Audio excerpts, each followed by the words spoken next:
It's time to get high. Well, this ain't no goddamn dream. It's exactly what it seems.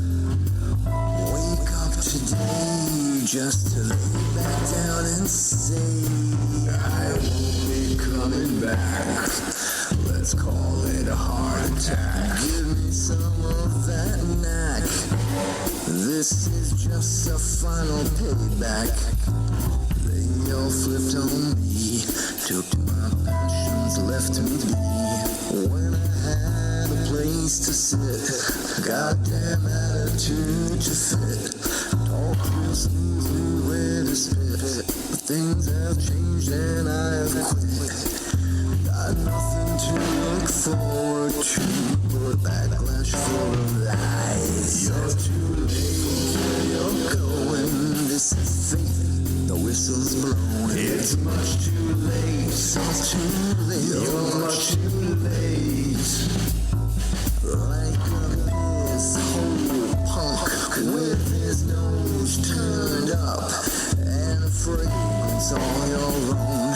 Tell me what it's like to be alone.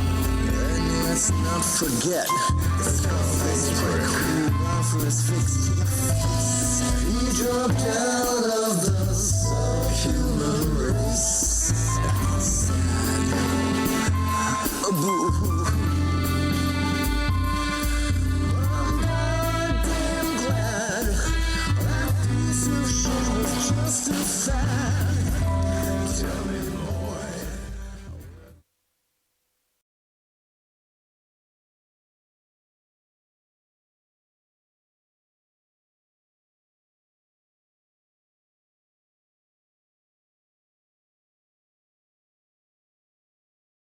And welcome to a brand new life, to a brand new day, all the way from the wastelands of California. My name is Michael, and I am a mere figment of your imagination. I look forward to once again serve you those sounds from the underground. First-time listeners, turn on, tune in, and drop out. This is a very different kind of show, a place where we don't feel so alone. Let us chase away the light no matter what you at home choose to believe. I do admire you for your curiosity. Live and direct right now, streaming to you live and direct via YouTube and heard around the world. Hello to all of you from the future. You can also find the podcast rendition of this program on all popular platforms. Joining me tonight on a very, very special edition of End of Days, Argyle Goolsby is live and in the building. He is a singer, bassist, and songwriter, best known for his work in the horror punk Blitzkid, a very great band. And of course, I do want to thank all of you out there for joining me this evening. It is incredible. Now, let's not waste too much time going over all these charades here tonight. Let's get right down to brass tacks. Mr. Goolsby, are you alive? I am. Fantastic. How are you? I'm very good. Thank you very much. Yeah, thanks for being here, man. I really do appreciate it tremendously. The pleasure's all mine. Thank you for having me. It's quite a trip to have you here, man. Oh, I'm glad we could make it happen then. I had a drink for the occasion. What did you have? Well, I have a few IPAs here. Okay. Yeah, I'm working. You're an IPA man? I am. I do prefer drinking that. I do like the harder stuff, the hard liquor. That's always fun. But you can't be doing that when you're doing a talk show now.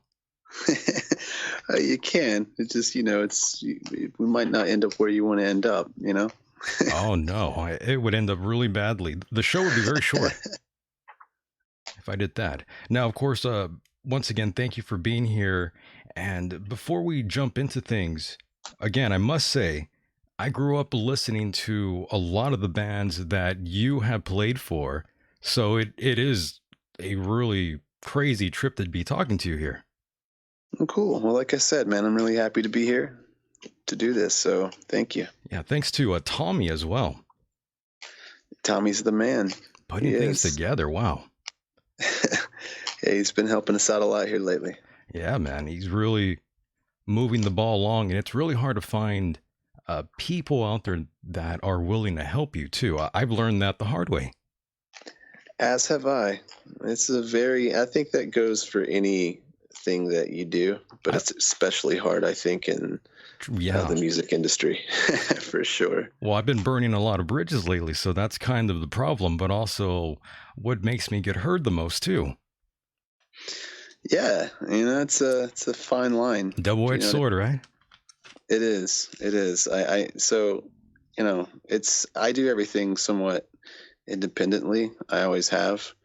We've had people, in organizations, labels, and things like that to help us, which has been great.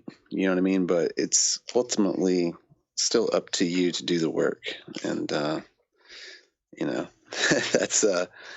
it's hard in this industry, as you were saying, to find people to want to help you out on the same level that you want to do things. Big time. And of course, I want you to tell us a little bit about yourself as we go down way back to your roots, really. Sure. Yeah, I mean, back to the mists of time. Right. I grew up in West Virginia, so I grew up in the Appalachian, or depending on Appalachian. There's so many people say it different ways. I say Appalachian just because I'm from West Virginia. But right. I grew up there. I had a pretty quaint lifestyle growing up, pretty, normal childhood, so to speak. Small rural area. I think the town I grew up in never really crested more than 3,000 people. So it wasn't a very bustling area, to say the least. So I had to make a lot of my own entertainment, for sure. And I was always an imaginative kid. I always really enjoyed reading, and I enjoyed horror movies when I could catch them on TV or on cable, which was a rarity at that time. So I think that all just kind of led me into, for better or worse, the path that I ended up on as a musician later on. I'm jumping ahead now, but that's okay. Yeah, I mean, that was my thing growing up, was primarily art and like horror movies. And I think I loved horror movies so much was just because I never got to see them. And again, that goes back, I think, to just the time period that I grew up in. What do you mean you never got to see them? Parents? Well, see, the thing is, all of the, you had Friday the 13th, Nightmare on Elm Street, and all these movies, amongst others. Those are two serial movies that, I'm using as an example, but there are so many great movies.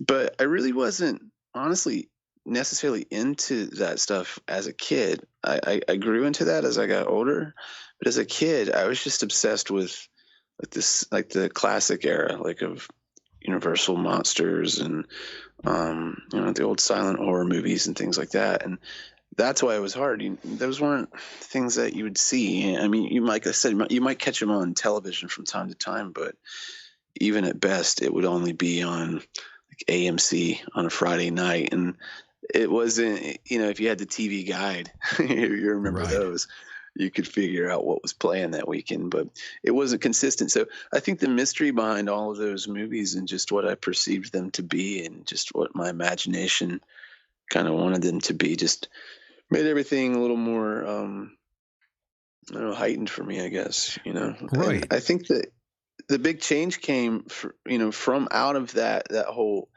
land of mystery was when VHS sort of became commonplace. I mean, VCRs, I can tell you personally that I didn't own a VCR until I was probably I was well into my teenage years, right? Wow. But you could rent them even when I was still in elementary school. You could rent them, and there used to be a place called Adventureland Video. And if anybody from my town's listening, then they'll know exactly what I'm talking about. You would rent these VCRs, and they were massive, and they were top loader VCRs. It's like you push the button and the top would spring open and you'd put the tape in. But all the local retail stores around that time, I guess, caught up with the craze and they started selling VHS, and that was big. Like when you could go to the store and buy VHS, that was a really, really big transition. And I just remember being a kid, being like 8, 9 years old, and going into Kmart, and standing in front of this aisle of movies that were like taller than I was at the time, and I couldn't even reach the top of the shelf, and there they were: Frankenstein, Wolfman, Creature from the Black Lagoon.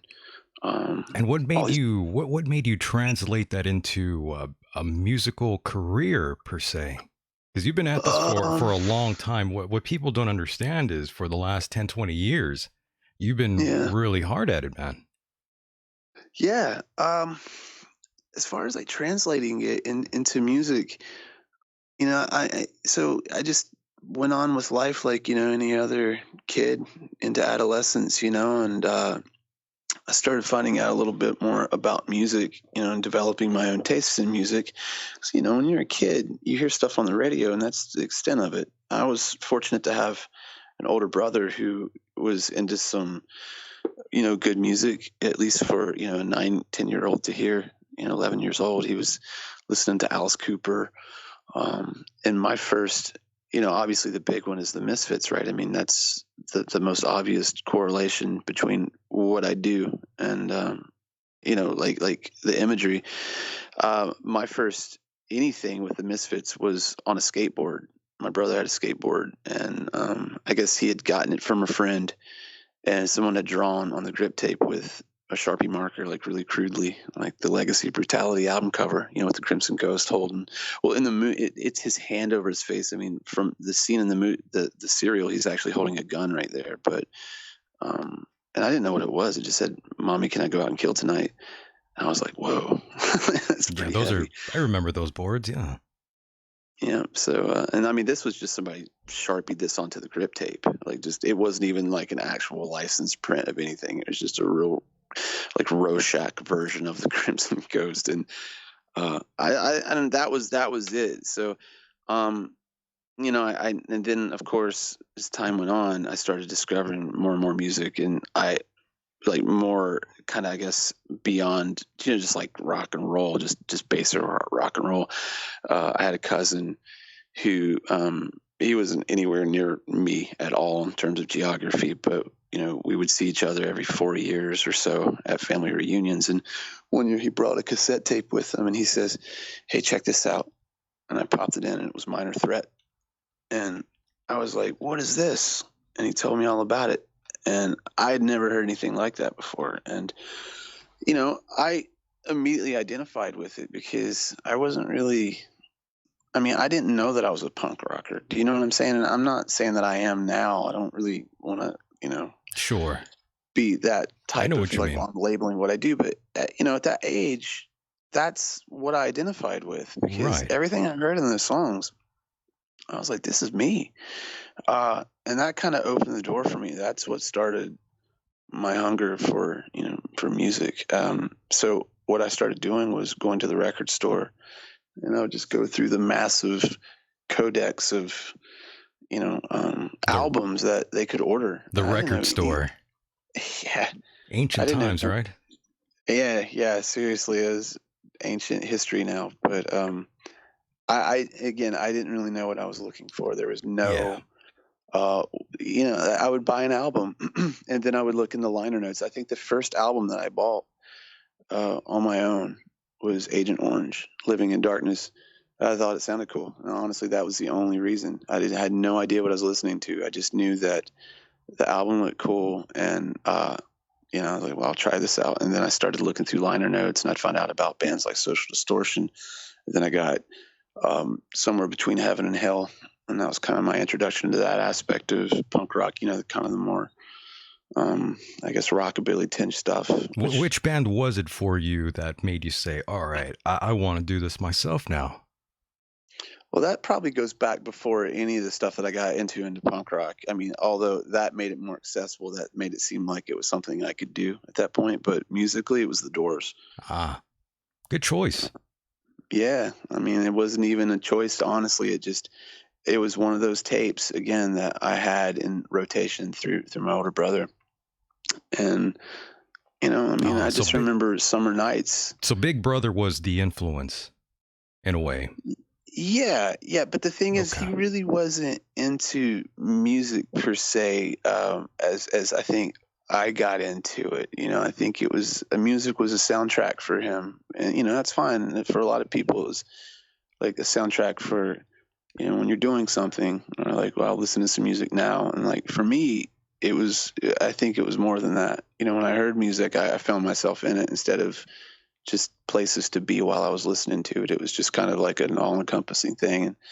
And yeah, the Doors was it. And you know, a lot of people like kind of roll their eyes when they hear the Doors, and that's fine. All music's subjective. Do you know what I mean? It's all your personal experiences that you attach to things. I mean, I could very easily say David Hasselhoff if God forbid that was, you know, like what I heard first. I mean, it's just is what it is. It's associative. You know, it's what you link certain things with certain times in your life. You know, they're like anchor points. to be honest with you, I don't think I've ever heard anyone actually tell me that they don't like Jim Morrison. I have. You really have? Wow. Yeah. I mean, you know, I'm sure shocked. some people just want to be different, and some people probably just don't like him. But I always looked at them, you know, and I didn't understand it at the time because I had no frame of reference. I mean, I needed to discover more and more music as time went on to really appreciate the Doors. But you know, they were like an anachronism. They were totally out of place and time with what they were doing. And I mean, you gotta be though. like, you gotta be sometimes, especially in music. You gotta stand out. yeah. I mean, there's certain art out there, you know, and of course, I mean, I know we're only not even 10 minutes into this, and I'm already steering it towards Nosferatu because I'm completely obsessed with That's this. okay. But, like, you look at movies like that, just for an example, and you can play them now, 100 years later, going on 100 years later, and they're just as, they might not be as shocking, they might not be as, you know, riveting, but they still have like a pathos to them. And that's how the Doors were. They were just one of those bands where you could play the Doors now and it stands like toe to toe with really anything that's going on artistically. I agree. You know, and there was a lot of cool stuff about the Doors that really, I think, influenced me, like in terms of the imagery. You know, Jim Morrison was singing about, you know, mythology. You know, the end is about, you know, Odysseus, and, you know, the end, the Odyssey, and all the stuff that I loved as a kid. Like, I loved mythology. I loved like Aesop's fables. I loved, you know, Greek mythology, all that stuff. So, you know, when I heard the end, it was like lost in a Roman wilderness of pain and all this, and I'm like, this is pretty cool, man. It's like deep. You know, I already kind of dialed in to that imagery like right away, and it was storytelling, you know. And then I got further along, you know, as I say, like that's what made me want to do it. But what made me feel like I could do it was, you know, just listening to bands, like, you know, just there wasn't any particular band, but you know, the Ramones and, as I said, Agent Orange, and I loved TSOL, and I still do. By the way, TSOL before we move on from the Doors, I just wanted to quickly ask you if you'd liked yeah. that 91 film that had Val Kilmer in it. Did you ever get a chance to see that? I did, yeah, and I liked it. I thought it was did. pretty good. He did a good job. I did too. You know, again, I mean, because I wasn't watching it with a critical eye. When that movie came out, what was it, 91? Yeah. I was like 12 years old, you know, so I'd already been into the Doors for a little bit. I knew about them. You know, I didn't go to the movies to see it. I think I caught it on like at a friend's house. I saw it much later. Yeah, I think I saw that movie back in like 2004, probably, or 3. Yeah, because at that point in time, you know, like it wasn't like I like the Doors and we're going to go to the movies to see it. You know, I'm still a kid, man. You know, I still had other obligations that really weren't my own. So I just kind of had to do what I had to do. And, you know, if you went to see a movie, you went to see a movie, but it really, you know, it's not ultimately up to you. My fate wasn't really up to me yet at that point. And so when I did see it, I thought it was really good. You know, I had no frame of reference as to what it should be like. And I'm sure like things change, you know, as you get older. Like, certain movies may not. Well, have you seen have you seen Val Kilmer now? Yeah, Oh he's no, definitely seen. Yeah, he's had a better run, he's right? seen his I mean, better days. That's true. Poor guy. yeah, yeah. So I thought that was a good movie. Yeah, good movie. And I had I was in Paris back in February, and I had a couple of days there. And I actually took the train down to Père Lachaise, and I got to go to his grave and spend a little bit of time there. So it was cool. It was like full circle, Oh Just wow, like, because you went deep then. You actually went.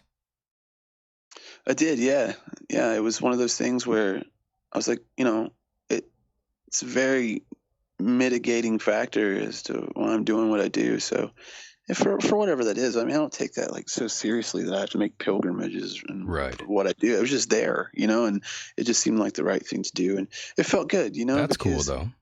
I'm at a point in my life where you want to, like everybody, you want to be doing what you love to do in some capacity. And I am, and I'm sure that I'm not the only one. I'm just saying, for me personally, my personal journey, I was like, it was just kind of full circle to stand there and be like, wow, this is largely the reason why I'm even able to stand here right now and see this dude's grave, is because of this dude's life in a way. So it was nice. Very cool. And of course, I wanted to bring up another band. Mr. Monster is a band I was listening to way back in the early 2000s as well. And that's kind of how I discovered your band, Blitzkid. And I got to add, my friend, back in, might have been 2001 to 2003, I recall a lot of girls who were into that sort of scene. I remember them talking about you, Argyle. Yeah, well, Mr. Monster and us were definitely like sister bands, I guess you would say. The way that we met was kind of happenstance. Honestly, I had found out about a concert that was going on, and I was trying to get Blitzkid on it, and we did. We got on it, and Mr. Monster were there, and Jason was there, and he was, I think, the first person I spoke to out of that whole camp. And I don't know, at first it was kind of like, I guess you just had to know Jason. He was a really good guy. But if you didn't know him, and he didn't know you, then you could very easily like kind of misread him sometimes. That's usually how it goes, right? Right. So Yeah. hey, we were just like seriously just like happy-go-lucky hillbillies to this guy. Jason is another guy just like you who's played for all kinds of bands. It's insane. Yeah. And you got to do that. You got to do that as a musician, because for some people, even playing with a band for even a couple months is too long. Yeah. As crazy as that sounds. I think that's the thing though, man. And I have people ask me sometimes, for whatever it's worth, like, well, what did you do? I'm like, well, I just kept doing what I do. And that's it. I mean, there's been variations of what I do, and there's been different like outlets of what I do, but I've always just kind of stuck with it. I don't ever really put any expectation on it or myself outside of just kind of fulfilling what I want to do. And it's cool when I think that's the secret. I know that's not really even anything that you're asking me about, but it made me think of that. I can agree with you though, because that's kind of the hustle in life, trying to find out what you want to do and try to make that work for you financially as well. Because you don't want to go in life your entire life doing things you don't exactly want to do. That's the most people do fall into that trap, but is it worth it sometimes? Is it worth your mental health? It's it's a balance. I mean, you can't. I don't necessarily think that it's not healthy to the all work no play makes Jack a dull boy. I mean, you don't want to go Jack Torrance on everybody just because you're so engrossed in what you're doing. But at the same time, like, I don't think you want to go full Peter Pan either. I think it's a balance that you kind of have to have. I'm not really worried about work or anything like that. You know, like I work a lot at what I do, and for me, that's a lot of the fun. It's like a big, artistic, like Rubik's cube. By the It's way, not. yeah, by the way, if I do understand correctly, you are also like a tattoo artist, correct? Yeah, so I have a long history with tattooing. I started. I'm not going to give you the whole, story. I'll give you the long and short of it. But Nice. I, so this goes back to again like childhood. I was always into art, and I was into music too. But I didn't really have any practical way to apply my interest in music.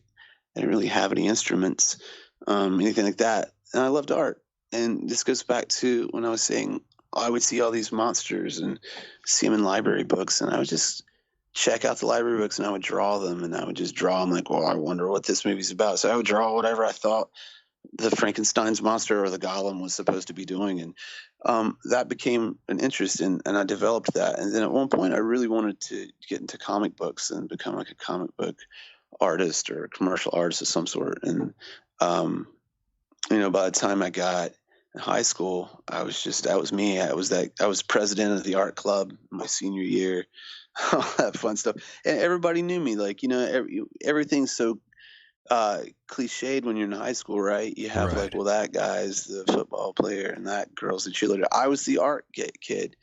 I was a nerd, but at the same time, I wasn't necessarily like entirely like demonized for it, like, because people are like, oh, that kid can draw, that's cool. So like that was always my safety net through social situations, was like I could draw.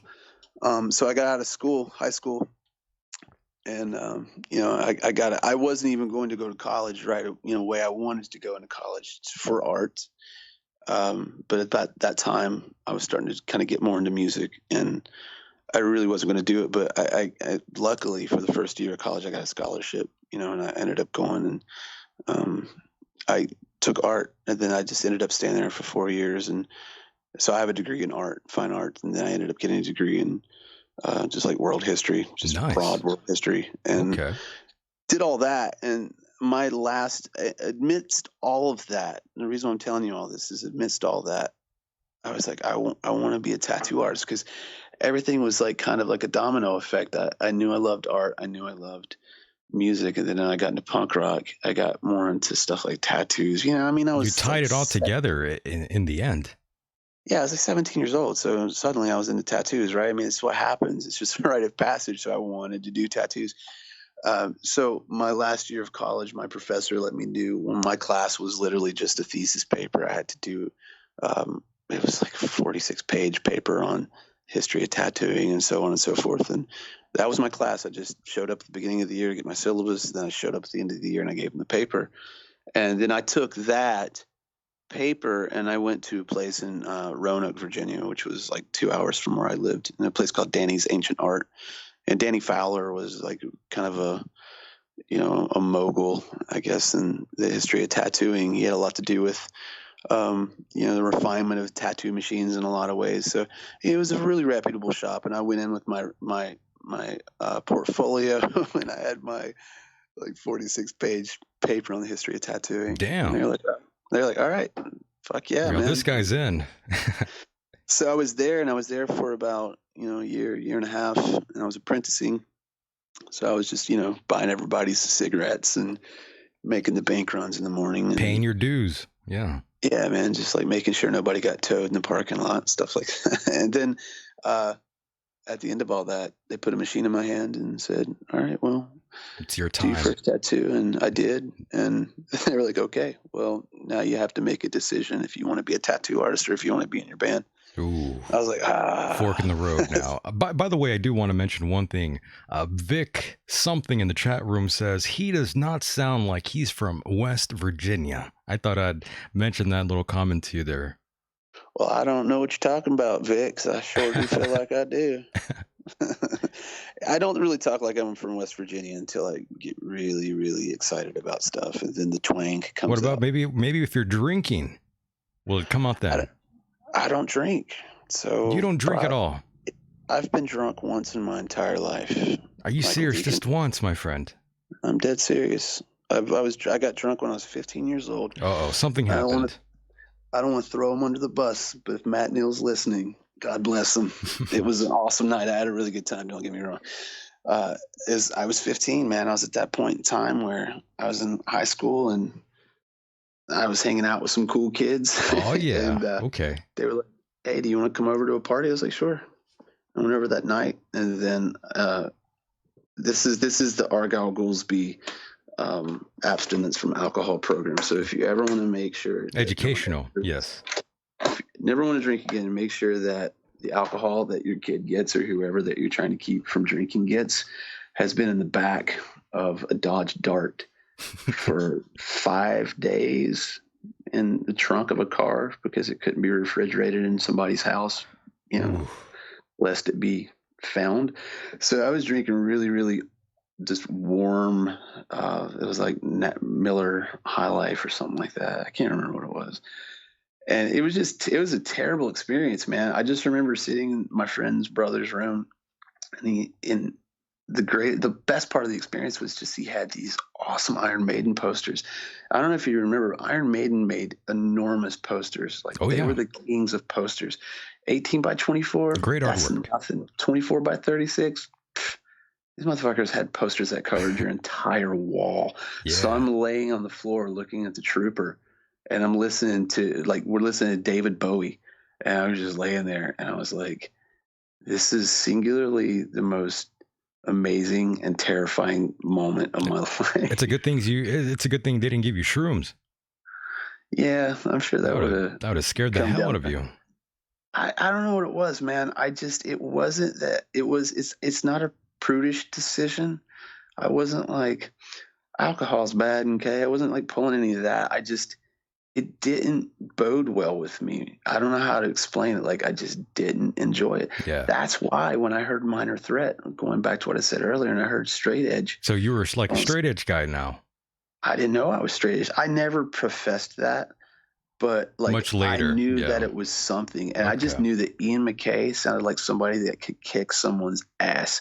And the fact that he could say those things, I was like, I don't feel so bad anymore. Like, maybe I'm not a total fucking weirdo, like yes, that. But no, I mean, I don't even know how we got on this topic, but no, it happens. Don't worry. I can definitely sound like West Virginia if I need to. You could definitely pull up the accent if you wanted. Yeah, I think so. I don't know. I'm not, shitting on my home state. I love West Virginia, and I think it gets a bad rep. I think a lot of the times people like wrongly classify it as, the quintessential Southern, like Bible Belt, just shithole area. But West Virginia is actually a pretty progressive state. Speaking of which, I'm glad you brought that up because now you've made me think of the documentary, The Wild and Wonderful Whites of West Virginia. Did you ever catch that? I know I've been to Jesco's house. Oh, okay. I like that guy. He seems like a blast to drink with and probably do other things with too. Yeah. So the first time I met Jesco was in 1998. Oh, wow. I was with this guy, and his name was Steve. Oh, fuck, I can't remember his last name. He was a friend of a friend, but he played in a band in Charleston, West Virginia called Johnny Mercury and the Hot Rockets. And, he was another kind of, I say local, he was like an hour away from where I lived. But, if you banded together when you found one another, right, back in those days. And he's like, "You want to go see Jesco?" "Sure." And like the dude had a house, his trailer. I'll never forget this. You would go down this road and it was just like a sign that said Jesco's house with an arrow. And then that's crazy. You get to the house and it's like, house protected by dog with AIDS. With AIDS. Okay. I've never, I wish there was a photograph of that. That's funny. And then I saw him again years later at a thing called Jesco Fest. And that was in Hinton, West Virginia. And what was happening was, a group had gotten together to raise money for him, I guess more or less to help, donations, bring canned goods, firewood, things like that to help them through the winter. And it was underneath an old water slide, and he was there, and he was tap dancing, and he was doing his thing. This is all then. And then when I lived in Charleston, West Virginia for a little while, Mamie, which was his wife, If you've seen the documentary, you know who she is. She was going to the hospital on and off in Charleston for a while. So she had a residency not far from where we were. So he was Interesting. in and out of town quite a bit. Yeah. And I also did a movie with him. It hasn't come out yet. It's I called didn't It know Came that. from Trafalgar. And that was back in 2000 and I want to say 5 or 6. A guy named Solomon Mortimer. If you're out there, Solomon, please put this damn movie out. Yeah, put I it really out. want to see it. I want to see it now. That's interesting. Yeah, he plays one of the heroes. He's saving the world from aliens. Oh, even better. We'll get into all that, the wildness right now of that. But before I do, I also wanted to give a quick mention of the Crypt Keeper 5, another band that I've liked for a long time as well. And of course, you played with them. Yeah, played with them quite a bit and quite regularly, and they back me up as my own band when I go out and do incarnations of my live act. So I've been really fortunate to have those guys in my life.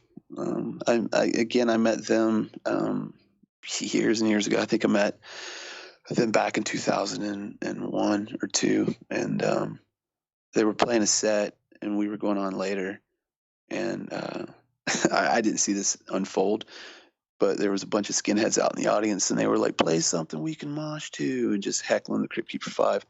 And our drummer at the time, Billy Bones, he just grabbed this skinhead kid and just bashed his face into the monitor in front of Johnny.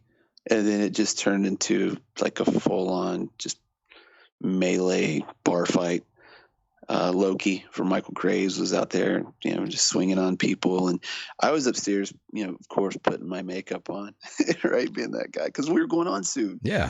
And I missed it all. Somebody came upstairs and they were like, "Hey, your drummer is downstairs killing everybody. You might," and I was like, "What?" And I go downstairs and it was just exactly what you'd expect out of just like a South Park style, like rabble rabble, everyone's yelling. And That's so funny. I just remember looking at Johnny on stage and he just had the biggest grin on his face. He was so happy. Everything was just, it was a rock and roll show. Yeah. And we struck up a friendship after that. And essentially what happened was we had been recording shitty albums for a really long time, and we didn't know we were recording shitty albums. And I'm not crapping on our albums. I'm talking from a technical standpoint. I love our records, right? I'm just saying that there's sometimes I listen to certain things. Well, the audio, of course. It's not that. Yeah, I know. I can't help that I know what a snare is supposed to sound like now. Like, it doesn't mean I don't like what I did. I know more now. That's what it's like. Yeah, that's what it's like when you record music from 10, 15 years ago. You listen now and you're like, oh, that doesn't sound in tune, or this isn't EQ'd, or this isn't, X, Y, and Z. Yeah, so they were like, Jason from Mr. Monster actually was, he was the one who said to us, "You should come up to New Jersey and record. There's a place called SS Studios. And that's where they recorded Over Your Dead Body." And he's like, "Those guys, Crypt Keeper 5, they just recorded their album Trenton Makes, The World Takes." So I said, "Sure, all right." So, oh shit! By the way, before I forget, man, I wanted to bring up another band, The Independents. Did you ever get a chance to play with them? Yeah, man. Did you? I remember The Independents. You remember them? Okay. I do, of course. Yeah. I love them too. Love them a lot too. Well, man. For the queers, my bad.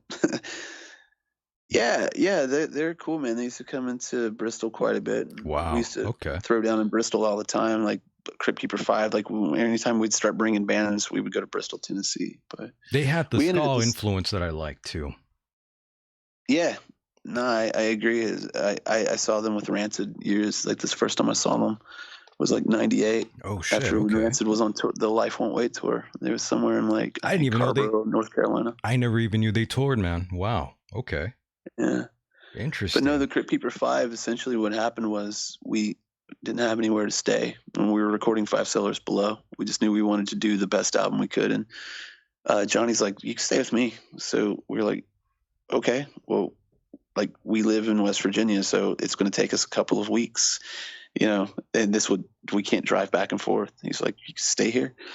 So from that point forward, we just basically moved into Johnny's house and set up a framework for events years to come. I mean, we lived there. I mean, I can, anytime I go into Johnny's town now, it's just the same as driving around my own. It just feels like home.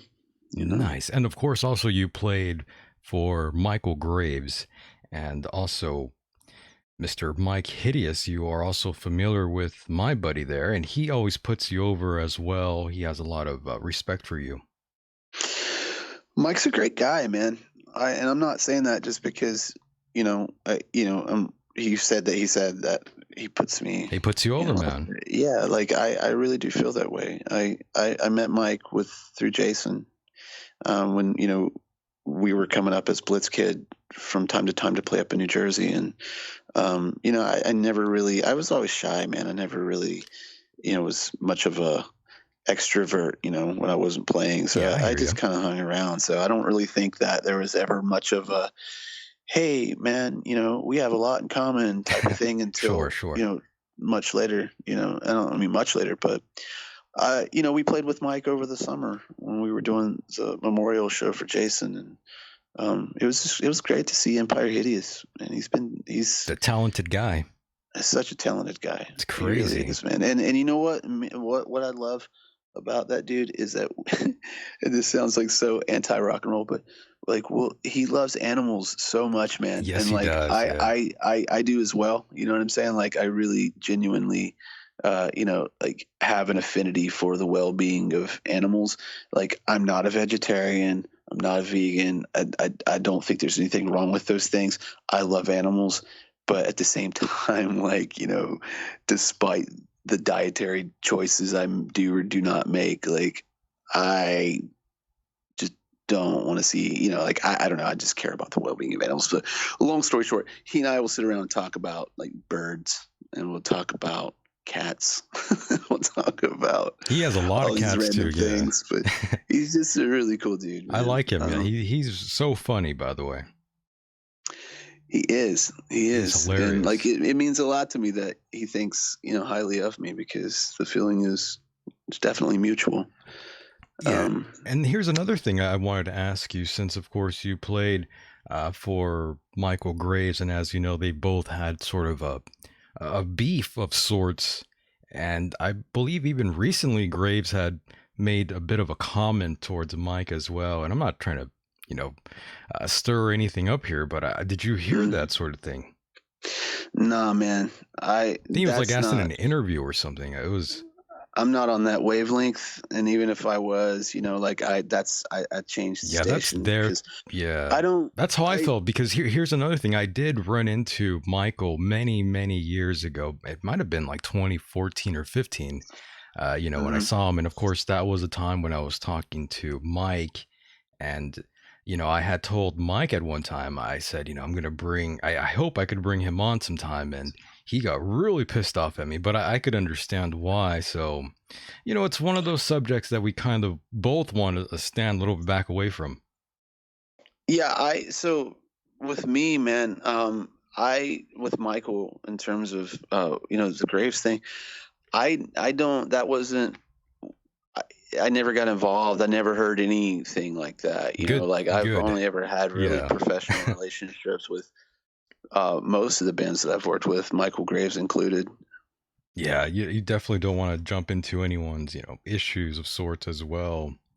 And, I just do my job, man, and have fun, and just try to be there, to be present, obviously physically, but to be there on the same wavelength of the tour. And that's just where I'm at, man. I'm just there to have a good time, do my job, and have do hard work. But yeah, for sure. I managed to just skirt around the drama. That's good. Smart choice. Very smart choice. And of course, I'm just curious, since you played with all kinds of bands out there throughout the years, out of all the bands you played for, is there one that you sort of consider a home away from home, where you sort of feel like, all right, it's sort of game day, and I'm gonna whip some ass on stage with this band here? Like, you already know it in your head that you're gonna just destroy. Is there a band like that for you?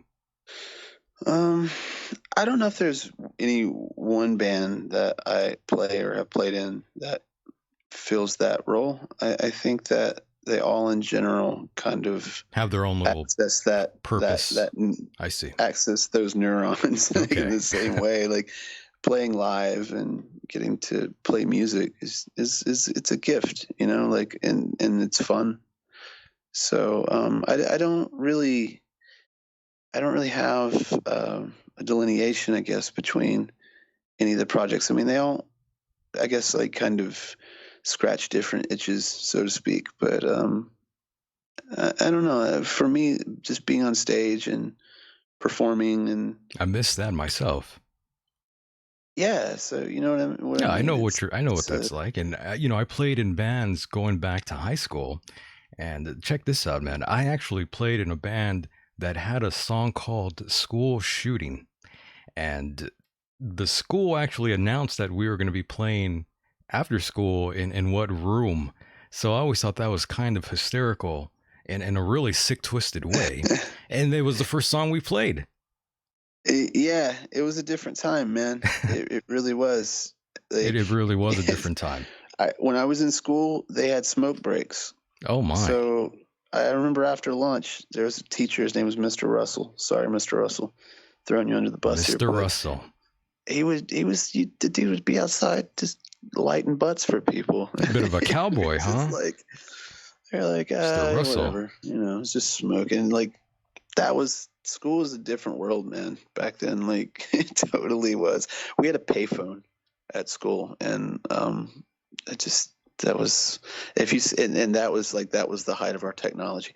And if you skip school, which I was known to do, I'm not gonna lie. Nope, no It problem was with so that. easy back then, man. All you had to do was they would send automated messages home between the hours of like 4 p.m. and 5 p.m. So I would just stretch the phone into my room, and then I would set the phone on the ground, and I would set a book on top of the the thing that holds the receiver down. Yeah. And then I would just wait for it to ring, and then I'd pick it up and it'd be like, "This is so and so from Graham High School, letting you know that your son Stephen was not in school today. Please, remit a note of whatever." And then I would just write a note the next day. That's smart Just like, though. give it to my homeroom teacher here. I'm sorry, I wasn't in school.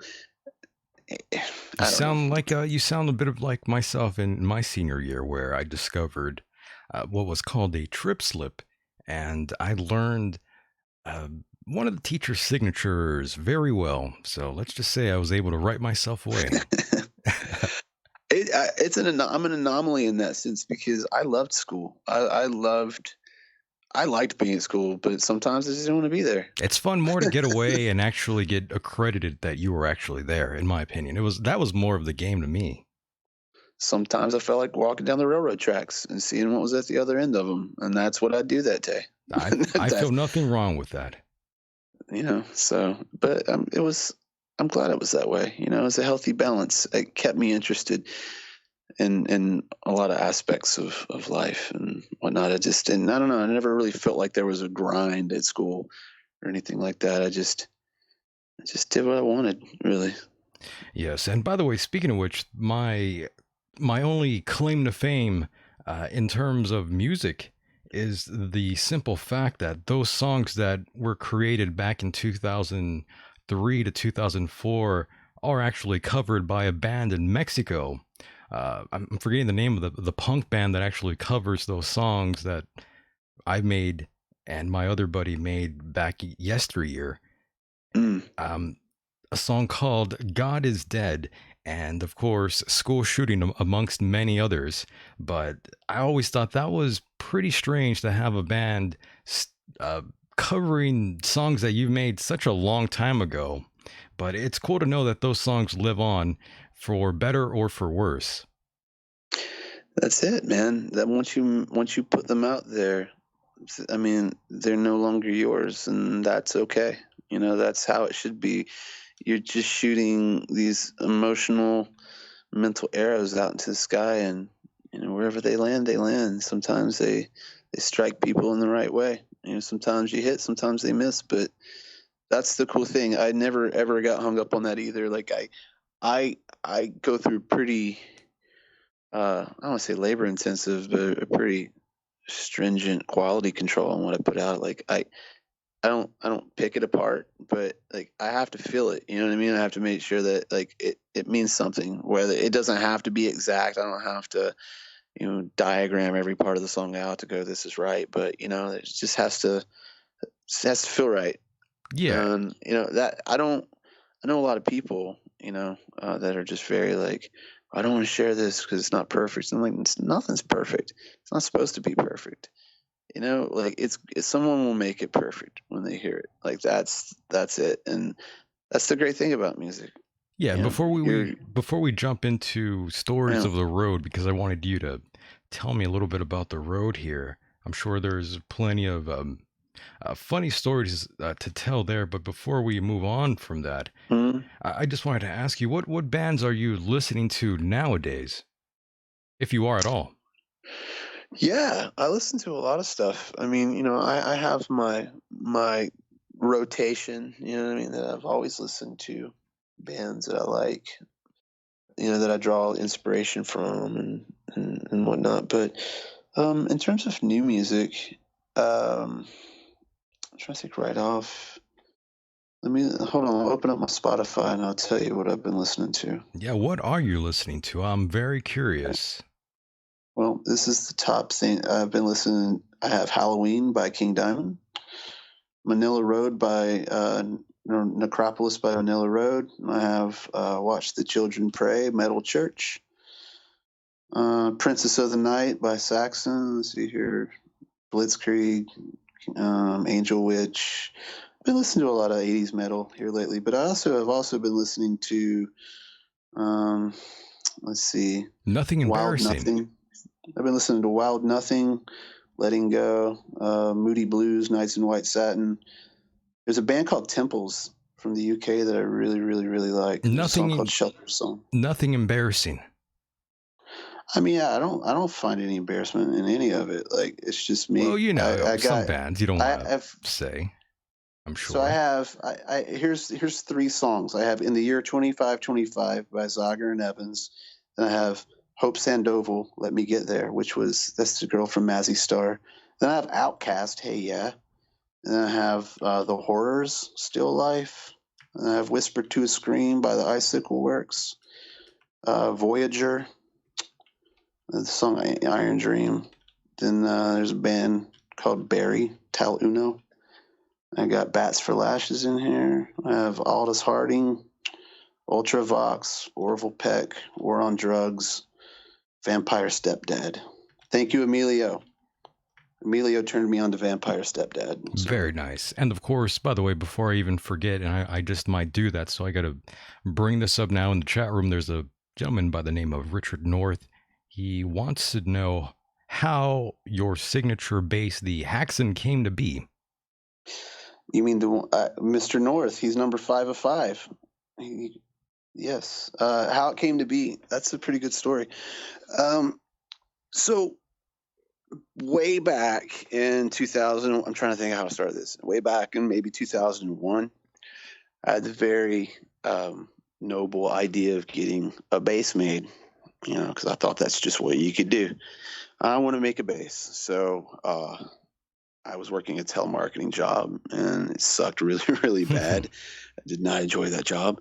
Oh, yeah. But I had tax returns coming around. I'm like, I should make enough money off of this to get something cool out of this. So I went to TB from Blitzkid, and we both worked the same job, which, by the way, a lot of Blitzkid songs got written at that job, so I can't necessarily dog it too much. That's how it happens. I was like, listen, why don't we save our checks and get these really cool instruments made, and we'll have these really neat instruments. Okay, it sounds good. So I drew them up. I drew up the Haxan. I mean, that was my bass. Whatever just came out, that's the design I drew up. And then I drew one that was kind of based off of an SG for TB. And we found this company, and we said, hey, we want to get these instruments made. And they said, okay, it's going to be this much. We said, okay, well, I guess we're not going to get these instruments made because it was a lot more. A lot of money. Lesson learned. Right. What do we know? We're like, here's our telemarketing tax return. This should cover it.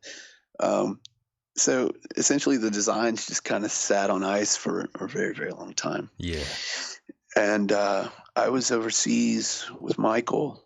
It was January of 2018. I was playing bass for Graves, and I was just standing behind the merch table, and I was handing out, download cards for my own material, and which Michael was very cool about me doing. And I see this guy standing in line waiting to meet Michael, and he's holding a Devastator bass, like a Jerry only bass. Yeah. And it looked really good. And he walked up by me, and I said, "Hey, can I see that?" He said, "Sure." And I said, "Where did you get this?" And he said, "I made it." And I was like, "Bullshit, you didn't make this." And he's like, "No, I did." And I was like, "This is really good." And he went to talk to Michael, and afterwards we chatted for a little bit more, and he knew about the bass design that I'd had because I'd spoken about it before, and he's asking what I was going to do with that, or if I was ever going to do anything with it. And I said, "Probably not. I mean, because I don't really know where to get this fabricated." And he said, "Well, send me the design, send me the specs." And I did. I sent them to him, and I'd say like 4 or 5 months went by, and we were back in Europe again with Michael, and I was in London, and I just saw him walking through the crowd, like right before the show, and I thought I saw the headstock of my bass, but I wasn't sure. It was one of those moments where everything goes into soft focus and everything like just disappears. Nice. And I was like, "Is this really happening?" And I see people part, and he's holding it up, and he has this big smile on his face. It was my bass. I couldn't believe it. I didn't know what to say, so I was like, "What is going on?" Very cool. Like, "I made it. Here you go." And I was like, "This is freaking awesome." So I took it and played it that night, and then finished out the rest of that tour that I was on playing it. And I mean, it stood the test of the road, of tour, all those things. And it's a beautiful build, man. He did an amazing job with it. So when I got home from tour, I just asked him, I said, "How labor intensive is this?" And of course, it's handcrafted, so it's pretty labor intensive. So I asked him if he would be interested in doing some production models and what would be a realistic number to try to tackle as one person building, a bunch of bass guitars. So we settled on 5. So we started rolling that into motion back in February, actually. Very nice. And then put them up last week. Well, started advertising them last week, and then put them up today for sale. And fortunately, I mean, we had 5 of them and sold all 5 of them in 10 minutes. So that's a good sign then. No, it's awesome. I'm really fortunate that, as I said, that people are interested in, what I'm doing to the same level that I'm interested in it, because it makes it more effective and fun for me. Of course, totally. And you've spent so many years on the road. I'm curious now if you've ever come across some wild things that you would have never expected on the road. Yeah, I think that's the very nature of being on the road is, it's coming across things that The unexpected. you generally aren't exposed to. It's the hero's journey. I'm not glorifying what I do. That sounds like, I don't mean that in an arrogant way. I mean that in like the textbook sense. There's elements to the hero's journey. There's the going into the unknown, crossing into the unknown. It's the only way though, especially if you're in a band. You got to do the road. Yeah, you got to face the darkness, and then you got to walk through it, and you got to come out of the other side, either, beaten or victorious. And I mean, like, that's the road. Like, people are always like, "What's your favorite part of going on tour?" I said, "Making it home alive." That's right. The best part. But yeah, it's a different world. There's different time exists in a different sense there. I call it tour time. Like when you're home and you're not on the road, things exist in AM, PM, exist in, night, day, 24 hours. And when you're on the road, it's just one big canvas of time where you really have, and then if you're crossing into time zones, forget it, especially if you're overseas, right? Adding different languages to the time zones sometimes. Got to mess you up a bit there. yeah, your frame of reference is you're not ever allowed to be in um, a state of continuity, and I think that's good every now and then, and I think that's one of the attractions for tour for me was how much, like it's discovery. It's not just discovery of the world, and it's so cliche sounding, but it's discovery of yourself and your limitations, and you definitely meet them, like it's not, go out there expecting just to tackle it. That's just like just trying to walk into the ocean and expecting to swim across it. You're gonna get beat down, but I don't know. It's just a very informative process. And along the way, you get to meet a lot of like-minded people. You get to meet a lot of people who share in your joys and your pains and your interests. And there's a community in it, and community is something that everybody is a part of these days, just through virtue of the virtual world. But actual, heart of a community, like there's something about that, about flesh and blood and actual, gatherings that really are powerful totems, man. I mean, for lack of a better word, to the human experience. It's really cool. I mean, you get 5 people together, in a room with the same dreams and the same aspirations and interests, and throw some guitars in there, and it's a fucking party. You know what I mean? Oh Like, yeah, it's great. It's a learning experience, and it's I got see the to word. it's got I its see ups the and word. downs for sure. Yeah, no, it totally does. It does.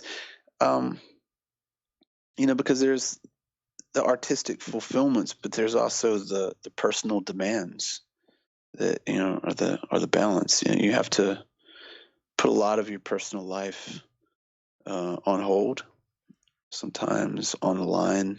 Just there's a lot of things. Um, but it is what you make it. It's like anything in life. If you I want to agree. do it, then you'll do it, and you'll be successful at it. And Yeah, that's what I so, respect about you a lot, by the way. The fact that you had this sort of vision and you went for it, and you are living it still, my friend.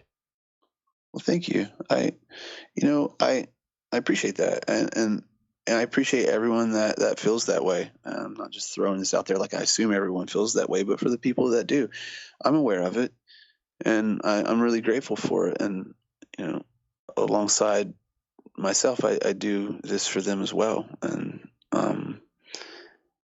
yeah, I mean, I would be doing it anyway. You know what I mean? Like, not to negate the importance of the people that are into it. I'm just fortunate that there are people into it, because I mean, this is for me my expression, my art. Like when I said earlier Yeah, that when I got into music, it wasn't just something to do on the weekends.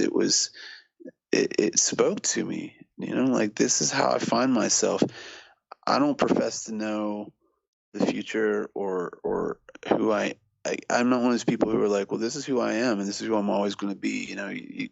Change is the only constant, right? That whole thing that you hear. Well, you change. Like who you are when you're 18 years old, you're an entirely different person when you're yeah, man. 28. It's You're an so funny. entirely different person when It, you're 38. it's funny And you you say move. that for sure, man. Because I come across friends that I've even like a former best friend I had. Growing up, I've talked to him every now and then, but now it's like I have nothing in common with this person anymore. It's shocking that you were best friends with some of these people, but now it's you are completely different people. But that's okay, It is because they okay. they Yeah, it's gave fine. you an understanding at a time when you needed it, right? And it Right. doesn't, that's just life. And that's the beautiful tragedy. That's the impossibility of being human. You know what I mean? Is like you have all these things that you learn and all these people that you come across that come into your life that you eventually have to let go of them, all the ideas that you've had before in the past, everything. It's all there, not so you can hold on to it till you're 90 years old, but so that it can get you to the next change. And it's unfortunate that you have to let those things go, but that's just part of life. And That's that's the right. way I see it. And Yeah. that's the way I look at art. And what I'm doing is I don't, there's a kitschiness, and I don't. say that demeaningly towards what I do, or the type of music or imagery that kind of comes in tow with what I do. But there is a kitschiness to it, and I realize that. But that's just an aspect to me. Like for me, if I never put on makeup again, or I never, you know, entertain some kind of aesthetic or whatever, like it doesn't You're change the cool. output of what I do. Like it's just something that I personally, as a Yeah. kid who used to run around with a trash bag tied around my neck thinking I was Dracula, still want to do at 41 years old. Like Yeah. it's fun, but it's not, it's the sum of its parts. It's not, one thing. It's all about the message. It's like, why do you do it? It's all about, again, it's perspective, really, man. Like I've found perspective in music. I've found perspective in myself. I've lost perspective of myself. I found it again. And I can continue to search for it to this day. It's just music's always kind of been that funnel that I do it through, and art. So that's why I keep on doing what I do. It's fun to sell records, and it's fun to, see people wearing your shirts, and that means the world to me. But at the same time, it's about being able to do those things, like express those things. Those things are symbols of a larger idea. There's a lot of people out there that can't express themselves at all. I mean, they have to work the whole 9 to 5 gig and, hate their lives for the most part. Yeah, I mean, and they don't have to. That's the thing. One of the best authors that I, would kind of like attach myself to in times of distress was Henry Rollins. Like I always loved his work. It was so fucking angry, man. I would read his stuff sometimes, and I was going to bring a Black Flag earlier. Jesus. Glad you did first. I'm like, God, Henry Rollins, like you need a hug. But like at the same time, like he would say, like there was such poignant stuff that would just put out the fires in my head, man. Like for example, you got to make your head your home. And when you start seeing things like that in life like that, then it gets a little easier. It's a hard time in what you're saying. Like everybody's going to go through a point in time when you hate something. You hate your life, you hate where you're at. But again, it's all just a stop along the way. Like I feel too, and I was there. I think that the time between like 21 years old and 28 years old is probably like the hardest time of your life. If you can, Yeah, you're in still terms figuring of things out. what you perceive to be like the end of the world and the most important thing that there is, and what you can and can't attain. But it's kind of like the breakers. You just kind of got to swim past that and get through it and find your lifeboat. Be it music or other bands. I mean, God knows I have them. That's why it's important when people say that to me, like, I love Blitzkid. You've helped me through so much stuff. I get it. I don't take that lightly. Yeah, you understand. I'm the same person. I'm Right. the same kind of person, man. Yeah, and going back to the road again, as we are discussing these sort of things, I'm pretty sure you have looked up to a couple of musicians or liked them to a certain degree. And, you probably had the chance to run into them a time or two on the road. And you know what? The old saying, don't meet your idols or heroes because then you'll be disappointed. I'm sure you heard something along those lines. Have you ever had any of those moments? And you don't have to throw anyone under the bus, but have you experienced that yourself? What do you like, meeting someone that I wish that I had met? Like you were excited because all of a sudden you found out you were going to actually play, on the same stage with this guy or girl, whatever. And then let's just say you run into them and they are just complete douchebags. Has that ever happened? Yeah, it's happened, but like it is what it is. Like it's everybody's has their life to deal with. No, that's true. Right. That's the way I look at it. That's just I have I try not to let things, I mean, things bother me. Of course, I'm a human being, but I don't really worry about stuff like that. People, as I said, people have their own perception of what they're doing, and how it should be, and sometimes you don't, you're the wrong place at the wrong time. I can't say that. I do have a funny story though I could tell you about when I met Slash from Guns N' Roses. Please do. That's that. Now I'm in. Oh man. Okay, so we were on tour with Face to Face. Blitzkid was, and we were with Face to Face and Strung Out. This was 2000, and I want to say 11. And our album Apparitional had just come out, and we got invited to go out on tour with Face to Face, and we said hell yes. So it was like a 7-week tour, and we're going across the country, and we finally make it to California, and we had a couple of days off, which were not few and far between on this tour.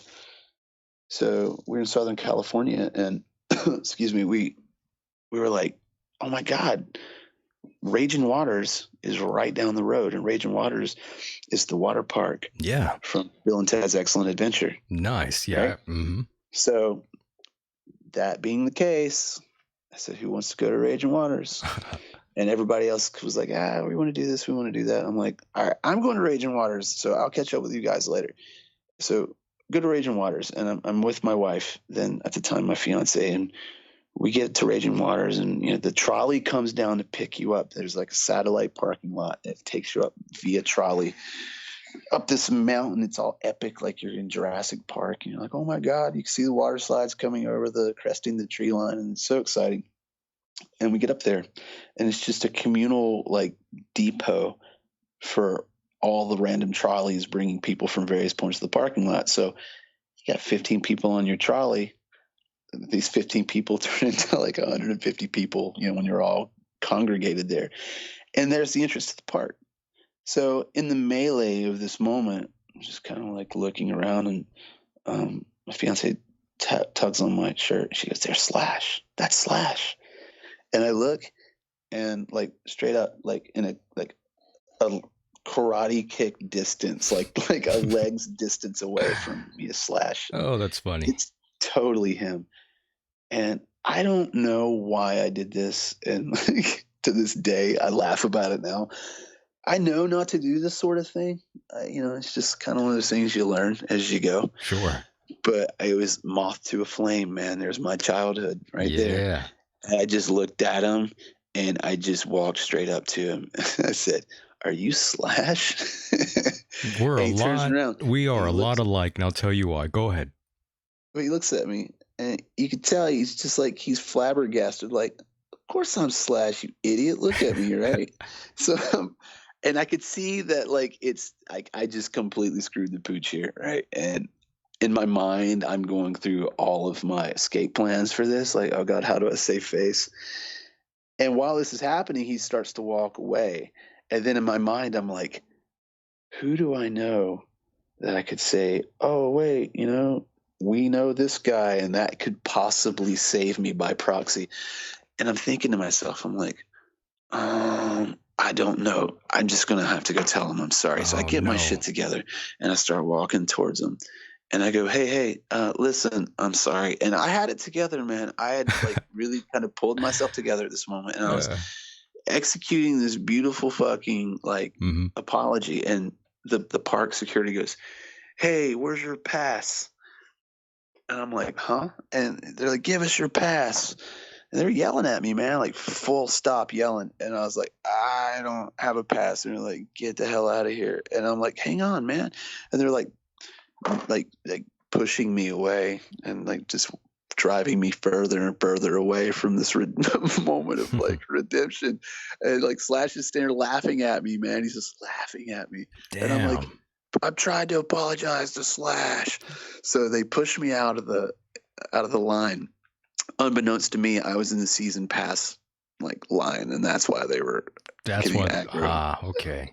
But I had to walk of shame all the way back to the day pass. It was just like this group of everyone looking at me like, you idiot. So the rest of the day, man, I was just enjoying the water slides, just doing my thing. But every now and then I would see him. It's like Blair Witch Project. I was just like, I just got to turn around. Here he comes. That's cool. Slash. Man. So I'm sorry, Slash, for everyone's your Raging Waters experience. I apologize. That's a great story, by the way. Man, It's an embarrassing story. it's a good one though. I'm sorry you had Sometimes the best ones are. I'm sorry you had experienced that, but yeah, man. Cold-blooded there, Slash laughing at you, that bastard. I would have laughed at me too. I was an idiot. No good bastard. But I've always liked Michael Graves a lot. I grew up listening to the Misfits, like many people did, and I remember when that album came out, and many people were pretty skeptical of him. And I remember coming across him back. It must have been 2013, and at that time I was at my lowest of lows, to be honest with you, in my life. And I recalled Michael from a video, a YouTube video where he talked about working at, I'm forgetting what restaurant he was working at, but it was like right after the Misfits, and he was, down about all sorts of stuff. And, I was thinking about that, and I thought, damn, that's crazy. And then a few weeks later, I actually see Michael Graves. And, I go up to him and I say, "Are you Michael Graves?" And of course, he has that same kind of look too, that I'm sure Slash gave you, except he was smiling. He's really nice. And I could tell he was genuinely a nice person, really. He wasn't at all a jerk or anything like that. I'm sure there's plenty of other people that I'd like to, talk to, that I'm pretty sure if I came up to them, they wouldn't have been as kind as Michael was. And, it really meant a lot to me that he didn't just think less of me or anything of that nature. He was really down to earth. And I always thought, man, that guy is pretty damn cool in my book. Yeah, I mean, I agree with you. It's always great to have that experience. It's very a bolstering feeling, especially when it comes from someone that, of whom you respect. Yeah, man. And that was my experience working with Michael as well. Is just I always had just nothing but professional just situation, man. Just always super friendly and just had a lot of fun, and that's what it comes down to, is you got to have fun. It's work, everything that you do when you're doing this, you're out and you're playing, it's work. You have to keep your head in the game, but you also have to take care of each other and make sure everybody's, taken care of and on a level. And, Michael was always really good about that. Yeah, he was cool, man. Oh boy, I actually asked him to be on the show way back in the day, and he was very nice. He just gave me his card and all that sort of thing. But it was during a time when the show I was doing then wasn't. It was just starting, and nothing was really popping with it at all. No following whatsoever. Unlike this show, I'm very fortunate to say that there's actually a pretty big audience nowadays that listen to this, and I'm still shocked. But that's what's going on. And, later on, I was trying to call him years later, but then I realized I'm pretty sure he changed his number. And of course, all sorts of stuff happened. Later on, I told, Mike Hideous about all this, and all sorts of things happened. So now it's just, I don't really want to create any more friction than I've already probably have. Right on. Oh, yeah. So that's why I'm not, I can't really bring Michael on here at all. Even if I tried, I don't want to upset different people here. And that's the politics of it sometimes, ladies and gentlemen. And just like in life, man, it's, it gets greasy sometimes, man. You don't want to jump on anyone's beef. No, not at all. You get that even here on a show like this that isn't, like I said, isn't that big, but there's different people that do come on that have issues with other guests that I brought in the past, or I'm going to bring in the future. It's a mess, my friend, even here. Yeah, I mean, the world can be a political place sometimes. You know what I'm saying? Lord. And I just thank God for music. Yeah, I just try to stay out of it. Like for me, like when things are, I'm just sitting here. When I think of like drama, I'm like, you know what? I'm gonna go see King Diamond in a couple of weeks. That's gonna be awesome. I can't wait. Oh yes, and speaking of which, you currently, I believe, are on tour, and you're going to be out here on the West Coast, if I recall. That is correct. Yeah, we're going to be out with the Roving Midnight, which is my electric incarnation of live music. So that's going to be coming up in October. Our first show is going to be in Phoenix. I believe it's on the 30th at The Rebel Lounge. Lounge at 8 p.m. For those out That's there in right. the Phoenix, Arizona area, you could catch Argyle Goolsby right now. Go and get tickets. And of course, you are actually going to be in San Diego at the Tower Bar as well, October 31st, which will also be the 3rd anniversary of this program. I'm quite pleased with myself. I have to be. Yeah. Right on, man. Congratulations. I know it's never easy to see projects through.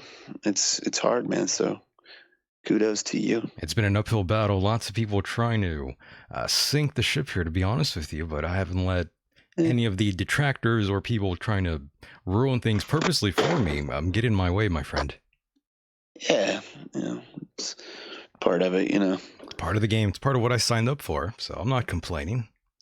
Yeah, I like getting heat sometimes. It's fun. Yeah, it's part of the game, I guess. Also, you will be in West Hollywood at the Whiskey A Go-Go, another amazing venue. That's right. We'll be there on November 1st. And then after that, we're going to be we're playing in Santa Cruz at the Catalyst in Santa Cruz, California. And then we have 924 Gilman Street in Berkeley, California. And then we're doing Fresno at Fulton 55. And that's it for 2019. Very nice. That'll be a wrap. By the way, have you played any of these venues before? Yeah. So the Whiskey Go-Go I've played a few times before. And Gilman Street we've played a number of times. And the Catalyst Club we've played a number of times as well. I've played in San Diego. We would generally play Brick by Brick. And there was another place that I played in San Diego. Was there? If anybody listening in San Diego, I'm just either completely tripping, or there was a venue called Studio A or Studio B or something like that, Avenue A. And then Fresno. We've never played the place that we're playing in Fresno, but Fresno's cool. We used to play in Tulare, however you want to say it. Very nice. Okay. There's a cool bar there called Barmageddon, and it's like it's a bar with video games. So you just grab a beer, or if you're in my case, you just sit down and play Nintendo. That actually works out fine too. Very cool. Castlevania, to be exact. Another great classic indeed. And since we kind of are winding down here, I did want to ask you some other things that are kind of out there as well. Sure. Have you, I'm sure you know the show, we talk about everything here, and lots of times we talk about the afterlife and reincarnation, or we talk about all sorts of wild things here, to be honest. And I'm curious to ask you, do you believe in any of those type of things? Do you believe in ghosts or extraterrestrials? What's going on here with you, my friend?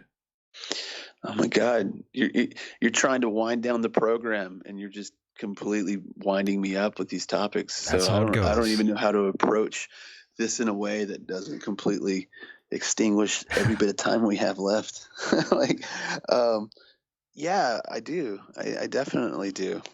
And I have, a lot of personal, reasons to base those beliefs on. I've had experiences. I've had a lot of things to, lead me to, I guess, for lack of a better term, beliefs that I have about supernatural, paranormal, afterlife, all those things. So interesting. Give me one to well, let's go back to the most let's go back to the most earliest experience for you, and I guess in the realm of the paranormal. Any sort of recollection of when you first had this sort of experience?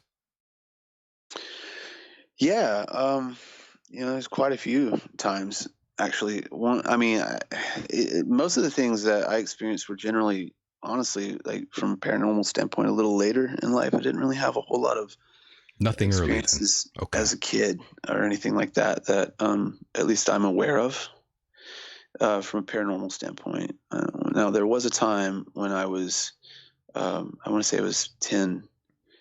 And I remember this. I mean, I remember I was reading, I can remember everything. I was in my room and it was a Saturday night and it was the news had just gone off, and Saturday Night Live had just come on. So the saxophones are going and it's like Nice. live from New York, Saturday night, and all that shit. And that's happening and that's the thing. And I'm sitting in my bed and I had Super Mario Brothers sheets and I was reading a GamePro magazine. And on the cover, I remember everything. It was Bart Simpson, and he was holding like a Nintendo controller, and his eyes were all swirly from playing the Nice. video games. So I remember all these little details. And there was an LED, not LED, but a digital clock next to the TV. And I remember watching. I can't remember though who was the guest on SNL that night, but I was watching the monologue, and I remember getting really, really tired. And the last thing I remember was looking at the clock, and the clock was 11:39. It was a 3 something. I don't remember what it was. It was 39, 38, whatever. But I just remember falling asleep. But in my mind, I was still awake. And what made this poignant was, imagine that you're tired, and then you close your eyes. And in your mind, you've closed your eyes for 5 seconds. So, like, if you're here now and you just closed your eyes and you counted to 5, you're still going to hear everything that's going on around you. You're still in a conscious state of mind. But you're just like, I really want to open my eyes now. And when I did, it was 5:30 in the morning, and I was freezing fucking cold. Like my whole body was ice to the touch, to the point that I tried to get out of bed and my feet were pins and needles. And to this day, I don't know what the hell happened, but that scared the hell out of me, man. That wasn't like, whoa, that was awesome. Like that was a very, very like trippy experience. And I don't know if I chalk that up to, anything ET related or what. I don't know. But that was one of the experiences that really first kind of unveiled the mysteries of human existence to me, like all the anomalies of what's reality. How can time completely overlap like that? When you're a kid, on top of it, when things are more rigid, like that's a really just intense topic to breach at a young age. Oh, So yeah. there was that. And that's really the only experience I've had in regards to, whatever, like what could potentially be ET related. But paranormal related, as I said, a lot of that came later in life. And, where I grew up, there's no shortage of ghost stories or anything Yeah, I like was that. gonna say. Yeah, The man. haunted hills of West Virginia, right? And Hmm. I'm fortunate that, how you always have that, you have that desire when you're telling a story to be like, ask so and so, they can tell you, because you just want to validate what you're saying because you believe it so much. But when you say that, it also kind of makes it err a little bit on the bullshit side. Like, well, why Right. do you have to prove it? But I can tell you from an experience, if I can just throw this out there. Yeah, go for it. We were on tour a couple of years ago doing the Roving Midnight. And at the time, the band consisted of my buddy Mark was on drums, and my buddy Willie was out with us on bass. And then a fellow by the name of Shadow Windhawk was playing guitar for us. And Jason from Mr. Monster was playing guitar. Nice. Okay. And we were in my hometown that night, and we were standing outside. It was late. It was April, so it was like kind of nice outside. And a couple of the guys were smoking cigarettes, so just all talking. And everyone was making the comments like, wow, it's really creepy around here. And I'm like, yeah, it totally is. And I was like, over on that hill over there, way back in the day, like in the 30s, there used to stand a cabin, and I'm pointing to this, just barren hillside, like on the other side of, the valley. And I was like, but what happened there was the dude lost his mind, and this is true, and he just killed everybody in his family. It was an axe murder, just like full on, just grisly axe murder. Damn. And it sets the place on fire. And I was like, from time to time, you'll see random things up there just kind of like happening, like unexplained lights or movements and just weird shit in general. And Jason's smoking a cigarette, like, yeah, whatever. And then all of a sudden, out of the blue, like we just hear off in the distance this scream. And it was almost like a cross between just like a high pitched female voice mixed with like American Werewolf in London. How it was just more of a shout. That would have freaked freaked me out for sure. But it was distant, and it came from that area. I'll never forget Jason. His eyes got as big as fucking headlights, and he threw his cigarette out in the street. He ran back onto the porch and was like, I don't blame him, man. We get the fuck out of here. So there's things like that, man. There were a lot of weird things that occurred, like at different times, and I mean that's just the surface. There's a lot. I don't know how much time I have. No, we still got some time here. Don't worry, we're still good. But yeah, man, these But as far as ghosts go, I think that there's. I'm not one to just just run into, like, don't get me wrong, you're talking to a guy, like I'm a grown man that buys toys of, like, monsters. Like I have, like, oh, here's my Universal Studios Mole Man reaction figure that just came in the mail. So of course I'm going to tell you I believe in ghosts, but that's what you would think, but that's not the case. I really enjoy that aspect of life and the mysteries just because it can't be proven. And I always play devil's advocate. I really try to disprove anything that is there. So if I can't, I can enjoy it that much more. You know what I mean? I think there's a lot of adults who play with toys, though. It's okay. Yeah. Well, I'm probably just going to leave it in the package, even though I know that that's stupid, because it's like, I don't know. It's just conditioning. Like, I got to leave it in the package. But I will say it's because the artwork on these figures are fucking awesome. Yeah. Repka did them. And, like, I really don't want to, like, peel off the blister pack and ruin the artwork. So, anyway. Yeah, you brought up horror movies right now. Have you seen any good ones as of the last 5 years, in your opinion? Yeah, I've seen a lot of good horror movies. I've seen a lot of bad ones too. I like the bad ones sometimes, though, too. Yeah, those can be funny. So. I mean, like, yeah, there's some good ones that are, they're bad intentionally. But I'm trying to think of what I have seen that really, like, stood out to me. Well, it can't be as bad as Sharknado. Yeah, those exist in class all to themselves. Those are fun, though. Like, yeah. Those are the types of movies that I read the synopsis for, and I'm like, all right, I saw that movie. Like, you don't need to spend 2 hours. It's like, you look at the picture and be like, Sharknado 4. And it's like Sharknado in space. I'm like, all right, cool, that's the movie. Moving on. Sharknado in space. Wow. I just, like, for me, I don't know. I like psychological thrillers, I guess. Like, I like horror movies. Don't get me wrong. I like stuff. I really enjoy, as I said, like slasher movies and things like that. Like, there's a place in my heart for that. But it's time. It's that time. It's that time now, though. We are in October. Yeah, that's true. I like, I can't remember the name of it. Damn it. I like Guillermo del Toro's. There was a movie that he did. It was a ghost story. Red Cliff, Red Mansion, Red something. I don't know. It is a ghost. It was a ghost story. But I like the old, like, romantic Gothic style movies, like the old Hammer movies. And that's what I like about Guillermo del Toro, is a lot of his movies are very stylized like that. They're like very sleek, updated versions of like an old Hammer horror movie. And I don't know, that just speaks to me. I like that sort of thing. But I will tell you that one movie that I'm really, really looking forward to see, which wasn't even on my radar until last week, is a movie called The Lighthouse.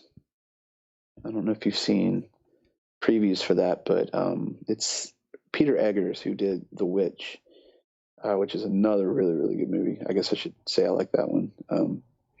But it stars Willem Dafoe and Robert Pattinson. And it's more like an isolationist story of. I believe I saw the trailer. Yeah, man, it looks really. I like movies like that where they're just. Again, it's more of a psychological thriller. It's more of a descent into madness sort of thing. Like one of the scariest movies I've ever seen in my life was Jacob's Ladder. With Tim Robbins, I think it was. That movie was terrifying, man. It was just uneasy, unsettling. Just in general. You like more of the thriller psychological movies. I do, right? Like, yeah. You know, that's a good movie, I haven't watched a Spider-Man movie since like the second one. But then when I found out that the last one had Mysterio in it, you know, I can't really get into those kind of movies too much, man. I don't either. But my point being is when I found out that Mysterio was the villain, I was like, all right, I gotta watch it just because that was his whole MO. He's like the Scarecrow of Marvel. You know, it was all his psychological bag of tricks. Everything was an illusion. You know, there was he would create nightmares, you know, for, you know, whatever Spider-Man to have to like battle through. So it's weird things like that. I like movies like that are just, they're on the verge of reality, but they also, you're not really sure. I watched The Joker last night. I was going to ask you later about that, if you were going to perhaps see the movie The Joker. It seems like it's a good movie. Some people online, they don't like it. What's your thoughts? Nobody likes anything. That's true. Everybody likes everything. So, you know, you never know. The internet is what it is. The internet is just a big mouthpiece of everybody's opinion, and that's cool. That's fine. Some people said it was too violent, but then I'm saying thank you for that because I want to see violence. It just depends. Yeah. I mean, everything's subjective. Anything's violence. You know what I mean? What's violence? You know, again, it's subjective. That's true. Strokes, man. Yeah. You know, you could say that giving somebody a steady look of anger for, you know, and too long, like, oh, he was staring at that guy for like 10 seconds. That was like angrily. That's violence to some people, and that's fine because it is. You're right. It's very subjective, and also I'll save you some time now. There's a movie. They remade the movie Critters. If you are not familiar with the old school, all about Critters, man. Dude, I did not like the new remake, man, at all. I haven't seen it. All I need to know about Critters is the scene where the dude's in the Easter Bunny costume and he busts. That was so funny to me as a kid. Ghoulie scared the hell out of me too, man. Because you're a kid, man. He's like, you just learned how to fucking sit on the toilet by yourself, and then here comes this movie. It's just like, nope, I'm not. You know, that's a good one. Thank you. There's a lot of movies as a kid. Troll scared the hell out of me. I was like, God, I gotta go in the basement because I didn't have a nice basement. My basement was the type of basement that flooded and then animals lived in it. Oh, so you actually grew up with a basement. You don't find that out here, by the way. Oh God, yeah, dude. I had a basement. Creepy. And like straight up, I'm not kidding you. There were times when we would have flash floods and it was just the most dank, slimy, terrifying place. I had a tarantula that my brother had. He basically gave to me as he went to the Air Force, and then we thought it died. So we put it down in the basement just to figure out what to do with it. And then it disappeared. It was never found again. Its skin was left behind. It wasn't dead at all. It had molted. It found its way out and it lived in that slimy ass basement for God knows how many years. It was always on the back of my mind. I'm like, I'm waiting for this thing to come back, you know, just to like for you know, reckoning. But no, get back to the Joker. It was fine. No spoilers here. It's no spoilers. Yes. It's like, okay, it's like the Babadook. In regards to, was the Babadook a great horror movie? Nope. Was it a great it was documentary on mental illness? Yeah, it was cool. Definitely. I mean, it was a great commentary on mental illness, and that was a Joker to me. It's not good. It's not bad. It's somebody's life. You know what I mean? That you're watching. And however you feel about the world, however you feel about people, however you feel about humanity, you're gonna feel sorry for him, or you're not gonna care.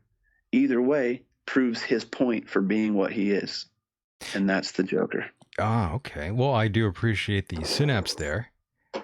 I definitely still want to go see that, even though so many people are quote unquote outraged.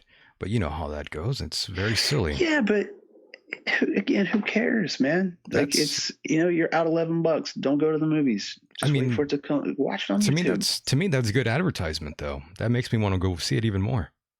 Yeah, I mean, and I'll be completely honest with you. I wasn't like, I have to go see this movie.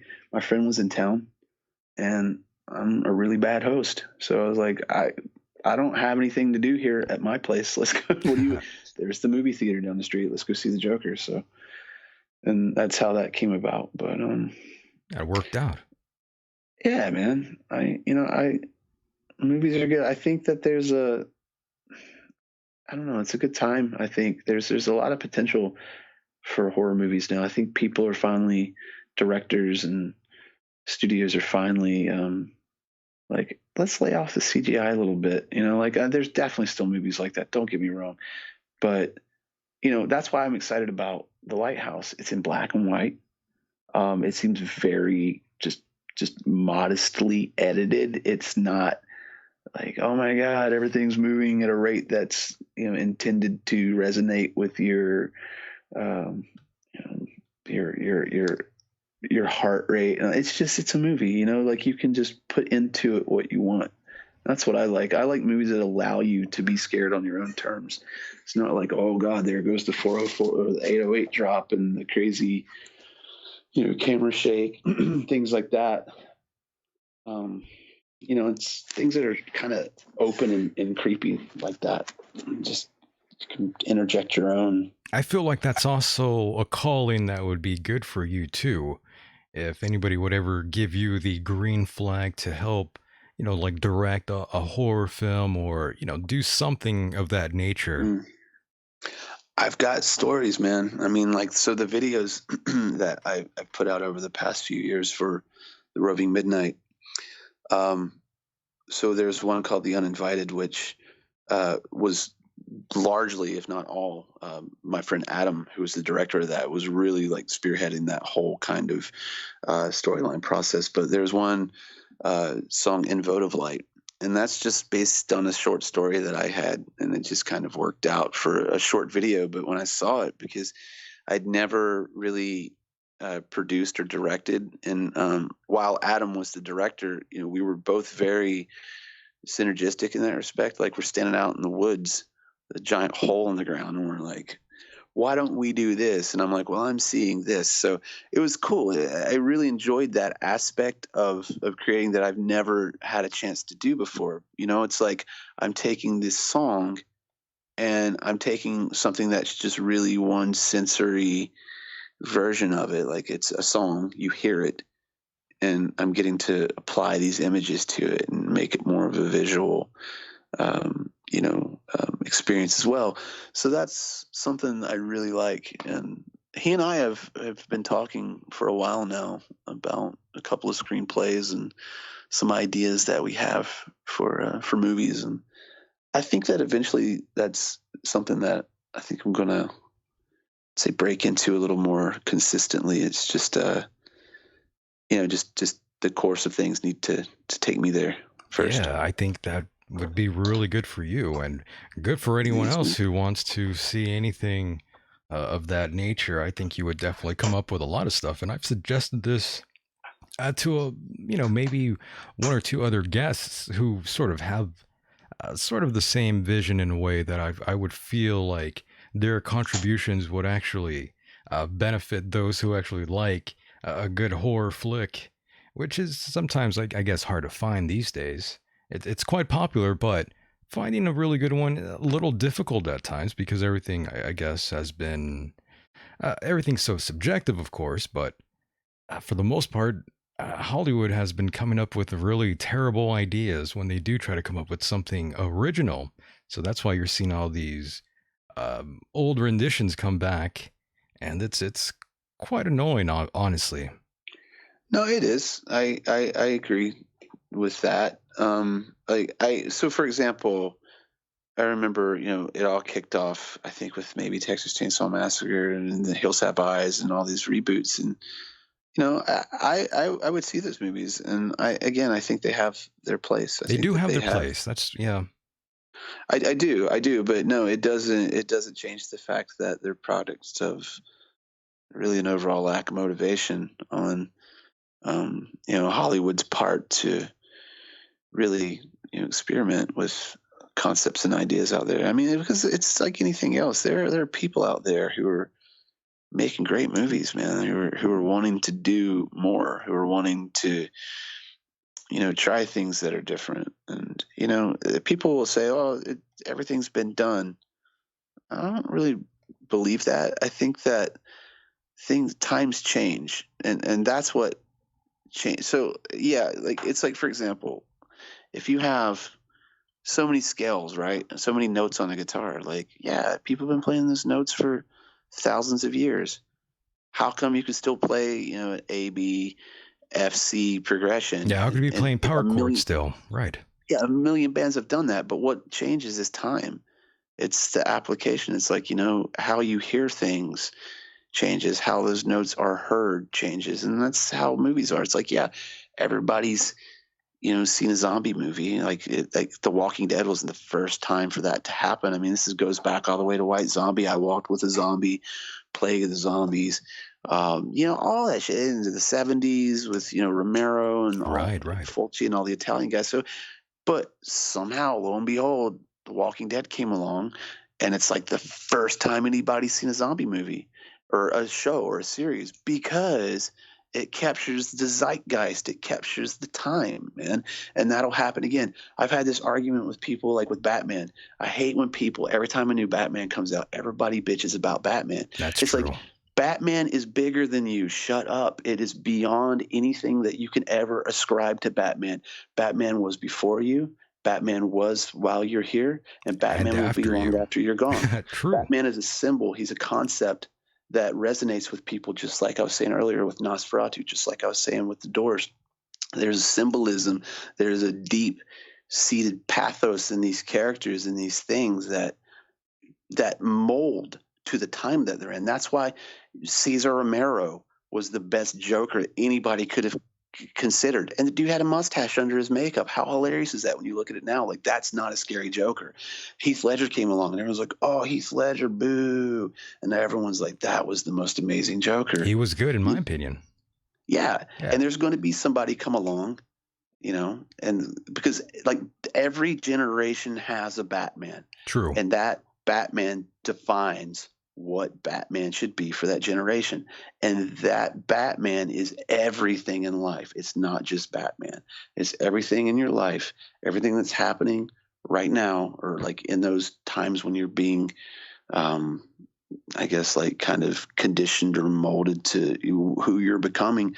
And people take those things, personally. Those are fighting because words, yeah.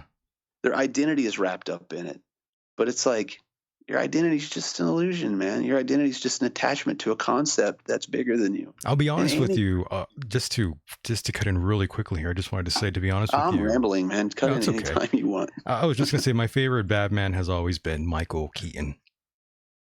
Yeah, I liked Michael Keaton. And I think we're probably around the same age. Do you think that's because you were like 10 when you saw that, and you were like, "Oh my God, this is Batman. I want to be Batman." Not really. I mean, not really, because I did like him a lot, but then of course I also liked the later Christian Bale. I thought he did pretty good too, though. Yeah, see, that's my question. Is like, I want to see how mad everybody is. Like, I want to talk to the guy who is 45 years old. No, let's find a guy who's 60 years old, and he's never seen any Batman. He's not seen Batman as far back as Adam West. Who's the best Batman? You see, because is it, can you really answer that question, or are you kind of biased, whether you realize it or not? Like if you grew up in the 60s, that's your favorite Batman. You might like That's- the other Batmans, and you might appreciate You them. might and have that respect them, bias. but You might have that biasness. That's true. that's just human nature. Like, so for me, I don't know, man. My favorite Batman is, like, for example, is just they all have a point in time. I could think of something in Yeah, they all brought something to the table. I could give them that much credit. yeah, they all brought something to your own personality or your own interests or your own horizons, and you can't really say what's good. You can say, well, what's your favorite, but that doesn't mean that it's right. All experiences are important. So We got someone actually in the chat room, Nut Anders. they're like, stop talking about Batman, God damn it, talk about Spider-Man now. He's actually never seen Batman, and he says, when I'm 60, I'll let you know. Yes, that is an experiment. I'm holding you to it. Yeah. I don't know if I will be here, but we'll do this on good faith. Yeah, we will definitely. Leave a penny, take a penny. Yes, I know who this man is who said it, and I'm going to keep him at his word. That's right. We're going to find you. Yeah, we will find We're you. going to make you watch Batman, every single one of them. Yes, but now. A couple of old dudes in wheelchairs. That's right. Nothing more threatening than that, making you watch Batman. Well, one other guy I must ask you about is Danny DeVito when he played Penguin. Mm-hmm. That was amazing. What do you think? Okay, so I thought Danny DeVito was great as a Penguin. I didn't realize why until much later, when I fully understood how Tim Burton was morphing all these characters and basing them off of silent horror movie characters. So Danny DeVito's character is loosely based off of Werner Krauss's version of the mad Dr. Caligari from the Cabinet of Dr. Caligari. And then if you fucking, oh God, please help me with his name. Why don't I know his name? Oh Jesus. Uh-oh. Yeah, here we go.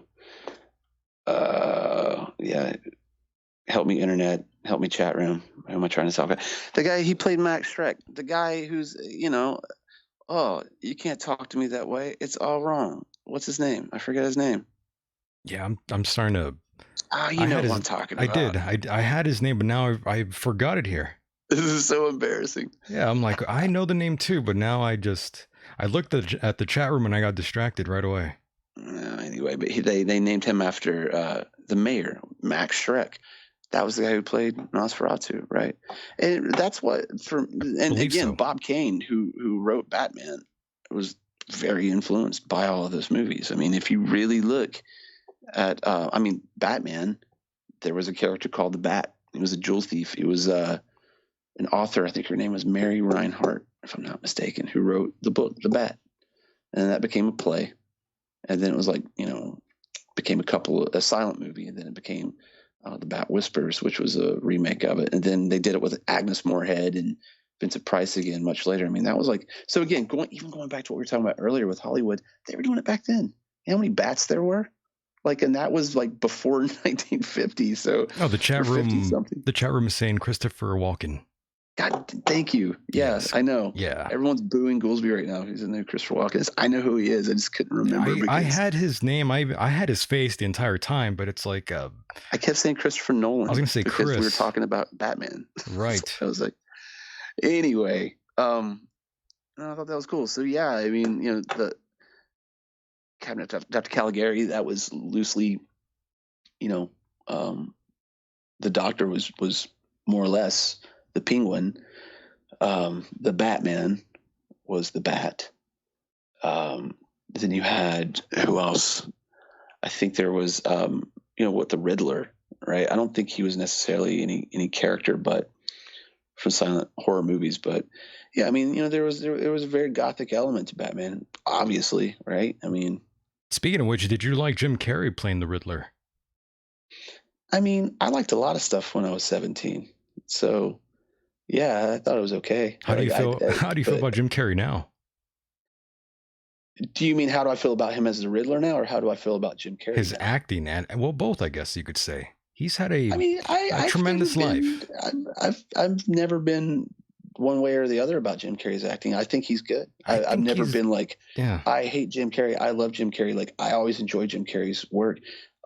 did good. You know, Yeah, he did seems pretty like good. on a personal level right now, he's in a very, like, he's in a place that he's just completely happy to be alive and enlightened, and good for him, man.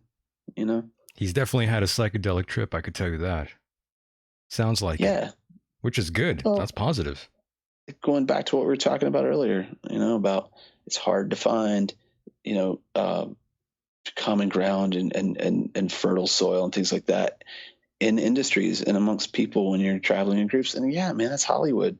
Think of all the shit that guy's been through, and all the people that bunch. have Yeah. backstabbed, undermined. And, you know, there's a point in time where you realize, like, none of this matters. I can't even imagine obtaining that level of fame, though, man. That's insane. These people are like, you know, they're hounded everywhere. Yeah.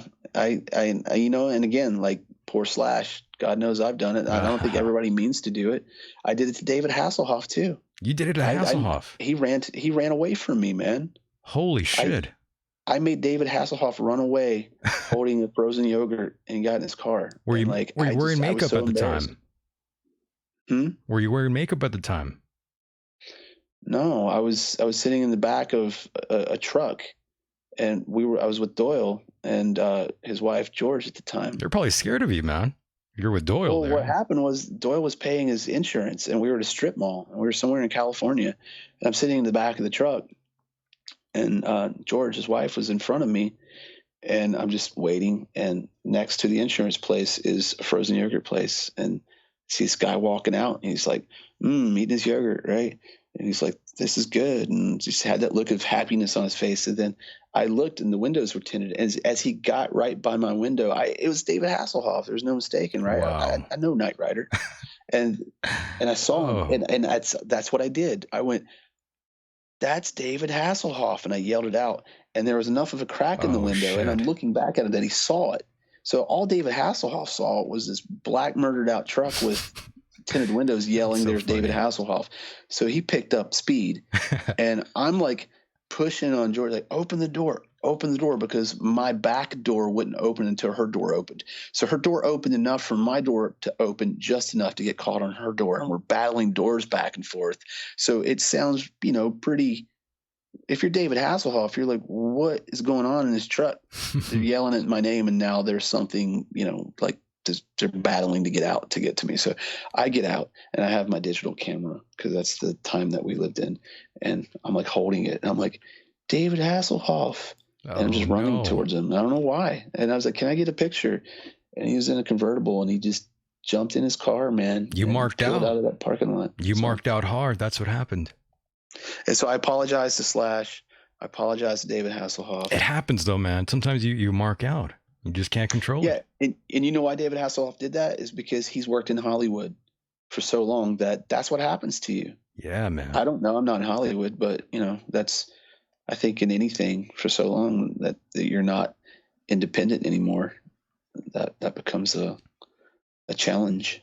He had a pretty rough time a couple years ago, if I recall correctly, when he was, drunk eating a hamburger from Carl's Jr. a couple years back, if you recall. I remember that. Yeah. Damn, man. That's crazy. Those were darker days for the Hoff, man, and I'm glad he's pulled through. He put an album out not too long ago. That got dark.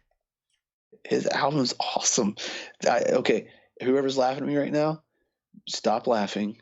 Go on Spotify and listen to his version of Lips Like Sugar by Echo and the Bunnymen with Flock of Seagulls backing him. That dude sounds better than Dave Vanian has in a long time. And I'm not even dissing on Dave Vanian because I love him. I'm just saying, like,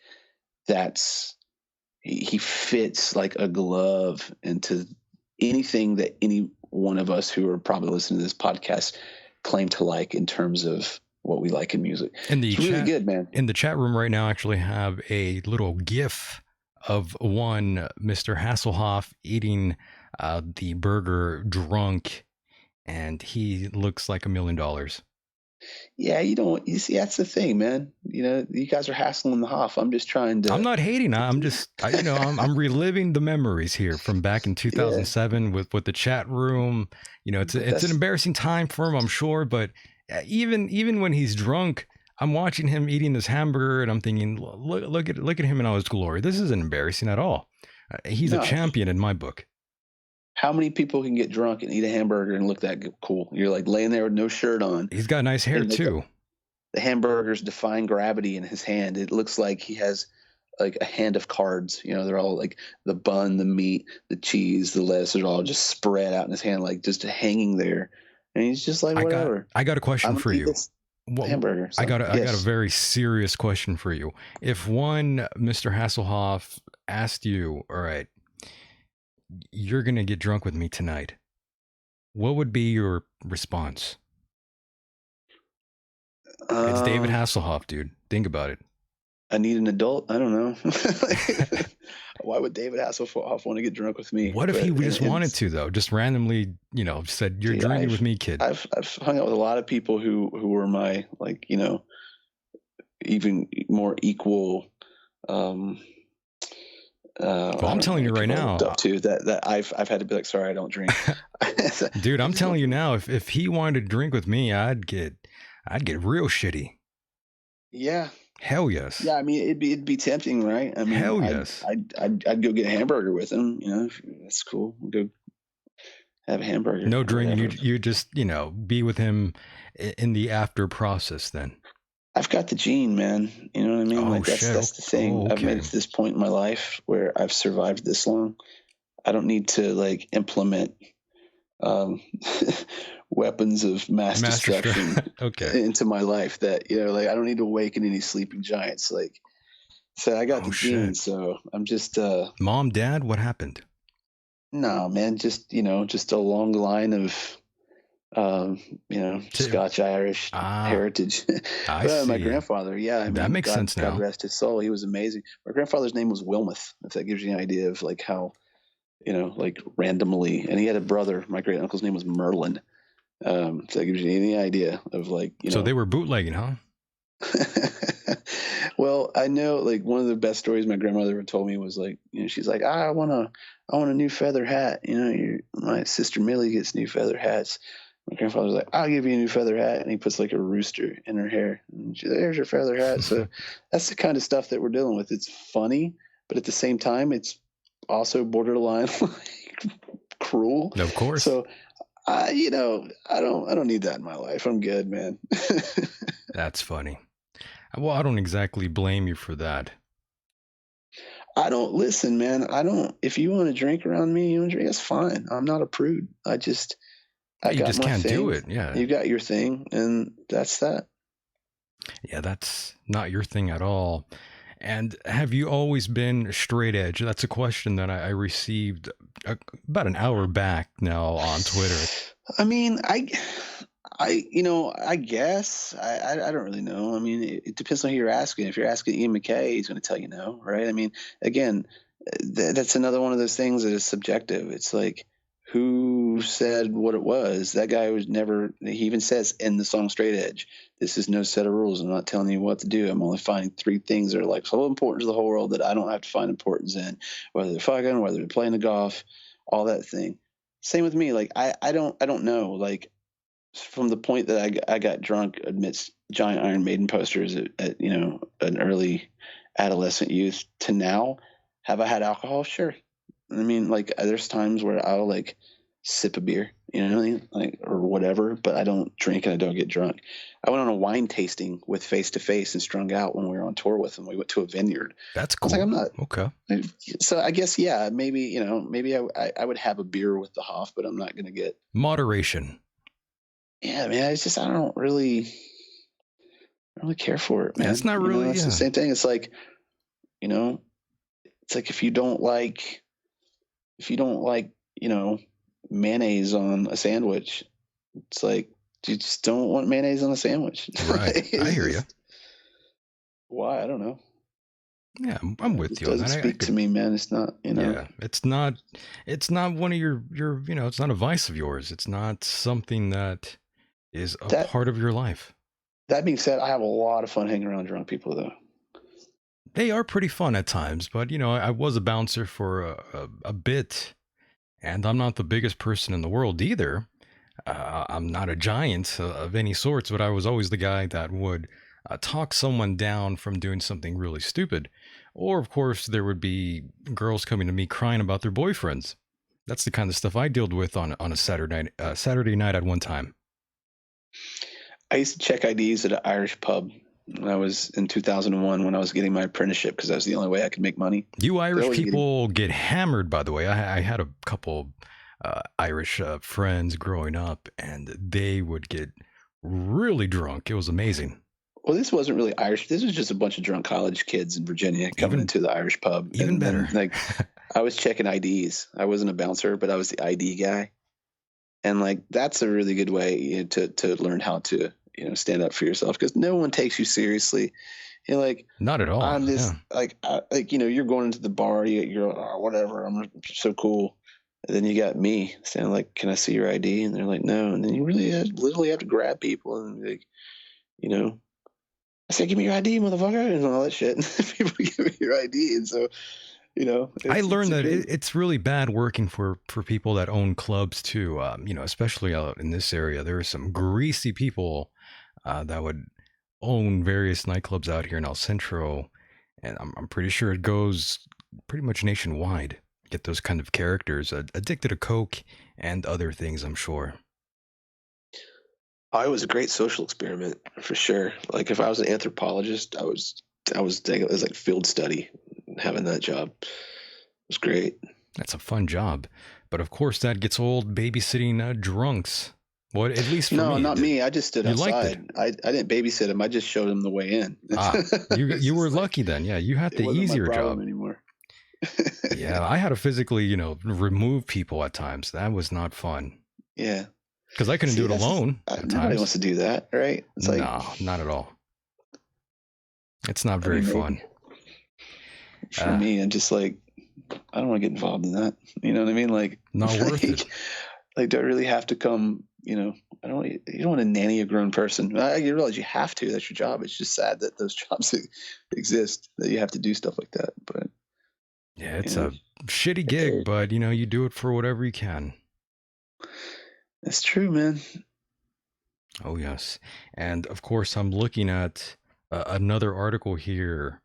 Have I ran everybody off yet? Like, has everyone? No, everyone's still here. This is terrible. Everyone's still with it. People are enjoying you here.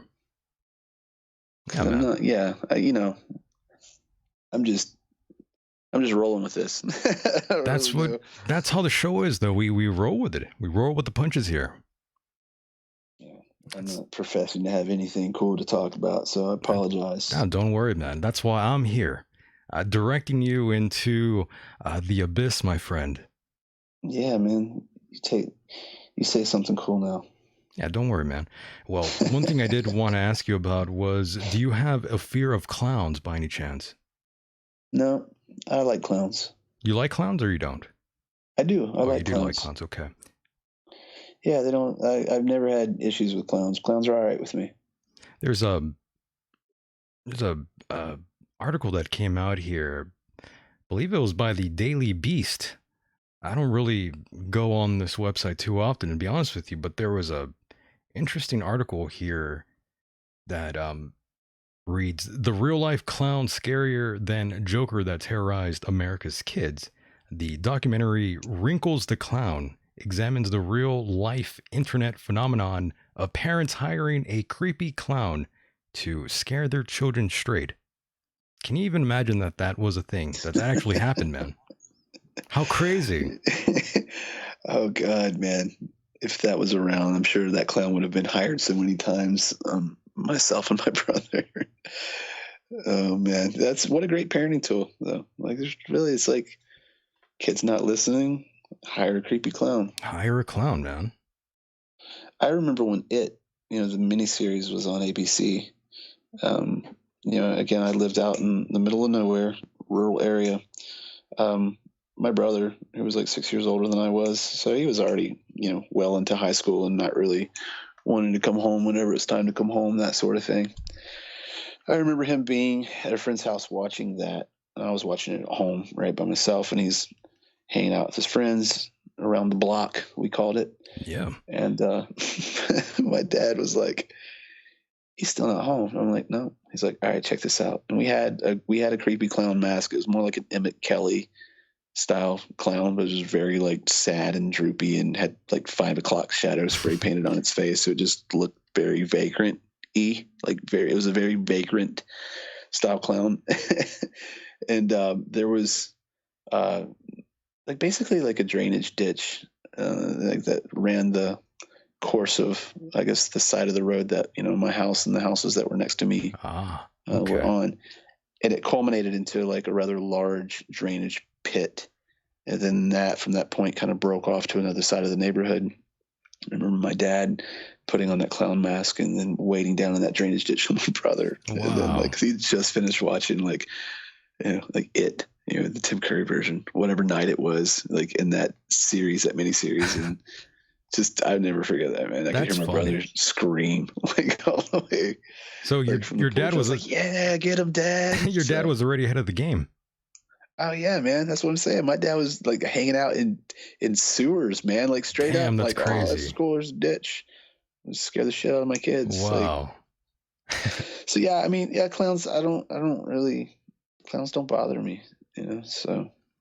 Very nice. Well, I did like Killer Clowns from Outer Space. While some people, they were quote unquote afraid of the movie, but I thought Killer Clowns from Outer Space was an instant classic to me.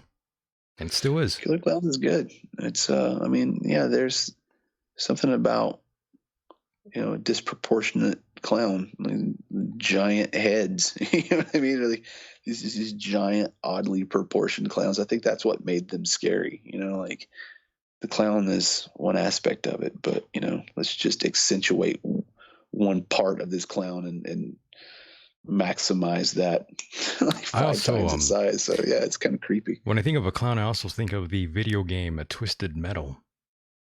Not sure if you ever played that back in the day. I do remember that. Yeah, do you ever play any video games now, or did at any part of your life? Not really. Not into that. Games. But I don't know. My interest is, and my time is vested more in like music and stuff like that. Just to a point where I'll go through periods where I'm not really writing. I don't want to say writing. I mean, always writing, but kind of got to step away from things sometimes when it's not really like happening naturally. So, video games are there. When I was a kid, I played a lot of video games. It was a rite of passage to have a Nintendo, right? When you were in 1987, right? It's like if you have a Nintendo, it was like you had nothing to talk about with your friends at that point. So, I had a Nintendo and I enjoyed it. I mean, Castlevania, I think I mentioned it earlier. That was hands down the coolest thing to me. Just the fact that I was like a dude with a whip smacking skeletons. It was just didn't really get much better than that for 9-year-old me. Someone in the chat room, Bobby Blade, says Insane Clown Posse. I'm not sure why he threw that out there, but that caught my attention right away. What is your opinion on the Insane Clown Posse? I don't have an opinion. More power to them. I wish they could let you play at their festival, the Gathering. I mean, I got to be honest. Like, I don't really have an opinion one way or the other. I don't like them personally. I don't really care for their music, but I do appreciate what they've done with their event. It's attracted a lot of people, and hell yeah, I would like to see you out there. Even though I've never been there, but that would definitely earn you a bunch more fans, man. Yeah, well, it's one of those things where it's like, how long have they been doing it? What was it, like 20 years now? Forever. They've been doing it for a long ass time, man. Yeah, think about that. How easy do you think it is to be a clown for 30 fucking years of your life, man? So like, you can think what you want about them. The fact that they have to get up every day and be, or not have to, but they decide to get up every day and be like, we're grown ass men. I respect them though, for sure. Yeah, dude, man. Who am I? My opinion on them does not matter. You know what I mean? Like, their opinion on what they're doing matters, and that's kind of how it is. For sure, man. I'm with you on that one. Definitely not really, wasn't really a fan of theirs, but again, always had respect for them since they were hustling very hard. Yeah, I mean, whatever floats your boat. Again, if that speaks to you, that speaks to you. I just personally don't really find any connection to it, really, I hear enough to find out. I'm like, yeah, this is okay, I I don't guess. blame But you, but I definitely understand your point of view. And of course, that reminds me now, going back to music here, you also played for Gorgeous Frankenstein. What was that experience like for you? um, it was interesting, man. It was a lot of fun. I mean, I went into that experience, obviously as a lot of people who were like, I was a fan of the Misfits, so I was playing with Doyle. I was playing. It was like playing in a band with Santa Claus. That's crazy. You know what I'm saying? It's like one of those things where you're not really sure this is real. It was a really interesting. I don't know, man. Like the whole genesis of how that happened with me was just kind of like serendipitous, really. I was playing with Chud for a little bit around that time, and he had his solo band, and I was playing live with him, and he had mentioned to me, Doyle is out in Vegas now, and he's wanting to start a band. Um, him and his wife. So I know they're looking for a singer and or bass player. You should hit him up. I was like, yeah, I mean, I guess I could. And that was really, I didn't really think anything else about it. And then Chud just kept pressing the issue. And I'm not sure if he sent him a tape, like a little tape of me or something like from Blitzkid or what happened. But I got the call from Doyle. I guess Chud had given him my number. I just remember I hung up on him because I didn't think it was him. I thought it was like somebody just pranking me. You're right. And he called back. He's like laughing. He's like, "Yo, this is Doyle, and I want to talk to you about this band." And I was like, "Oh, okay." So I flew out there to Vegas. That's where he was stationed at the time. That's where he was living. And yeah, we just kind of sat down with his Tascam and just started working on a couple of songs that he had. And he's like, "Here, sing something to this." And we actually did a couple of Blitzkid songs too. I know we did "My Dying Bride" That's with him on interesting. guitar and Wow. me singing and Okay. a drum machine. I don't know whatever happened to it, but it's there somewhere. So that that was it, man. I kind of came on board that way, and I was just supposed to be the bass player. I think they were talking to Dax Riggs from Acid Bath, or that's who they wanted. And then, long story short, none of that worked out, and they got Landon, who's no longer with us. He came on board as the singer, and I was the bass player. But right before we were supposed to have our first tour with Danzig, it was the 3 weeks of Halloween tour. There was an issue, and then Landon didn't go, so I got basically called up to the bigs. So I was like, "Listen, we were driving to get gas." He's like, "We gotta find a singer." I was like, "Yeah, we do." And he looked at me. I was like, "Oh man, we're leaving in like a week." So I'm like, I got to learn all the songs. Not that I'm like, oh, I got to learn all these songs again on vocals, but I come from the school where the way I write is very like Ramones, Misfits. It's like, I'm singing on this chord and now I'm on this chord. It's Yeah. it's like you kind of the rhythm of my hand is generally following what I'm saying. So that's not really the case with those songs. I mean, they're more bass lines, and the vocals don't necessarily follow the bass line per se. So that was a little bit of a challenge, getting that all together right before, a tour. I just remember us showing up for rehearsal. We were at SIR Studios in Los Angeles, and the way that it was happening was we would rehearse. Well, first it would be Danzig's band would rehearse, and then we would rehearse, and then Danzig would come in, and then Danzig would rehearse with his band. So we were in the midst of our rehearsal, and Danzig had walked in, and he was upset because he was like, "Where's Landon?" I could hear him yelling, "Where's Landon? Where's Landon?" And hey, whatever had happened, and he, Doyle was like, "We got Goolsby," and like there's Glenn Danzig in front of me. He says, "All right," his arms crossed. He's like, "Can you sing?" I'm like, "How do you answer that?" It's like, yeah, I guess. He goes, "Reverse of God, go." And we start playing the song "Reverse of God," which was on the EP. And at the end of it, he's like nodded his head. He's like, "Okay, cool. All right, well, anyway, let's finish up so we can start our rehearsal." So I guess You're that's in. how I got in. on that whole gig, and they were always like intending to find another singer. You know what I'm saying? And I was just supposed to be on bass. So the 2 tours that I did with them, I was singing and playing bass. So Yeah, that was the time when I discovered Gorgeous Frankenstein, because you were in the band. yeah, it was. I thought that it was a cool time, man. pretty wild, man. Again, that you are back into that realm. Yeah, it was. You know, it was fun. Do you know what I'm saying? Like, because you know, you want, these are the bands and the people from the bands that who are part and parcel of like why you're doing what you're doing. Like, I'm not going to sit here and downplay the Misfits and say that they aren't a large part of what makes up my music and They're a historical my band, aesthetic. man. Yeah, but they're also not the end all be all aspect either. Like, right. So, but my point being is, you know, them not being the only influence in my life, I think saved me from like, I think being too hyper aware of the situation and making it, I think, awkward. I felt really okay, you know, in that role, in that position.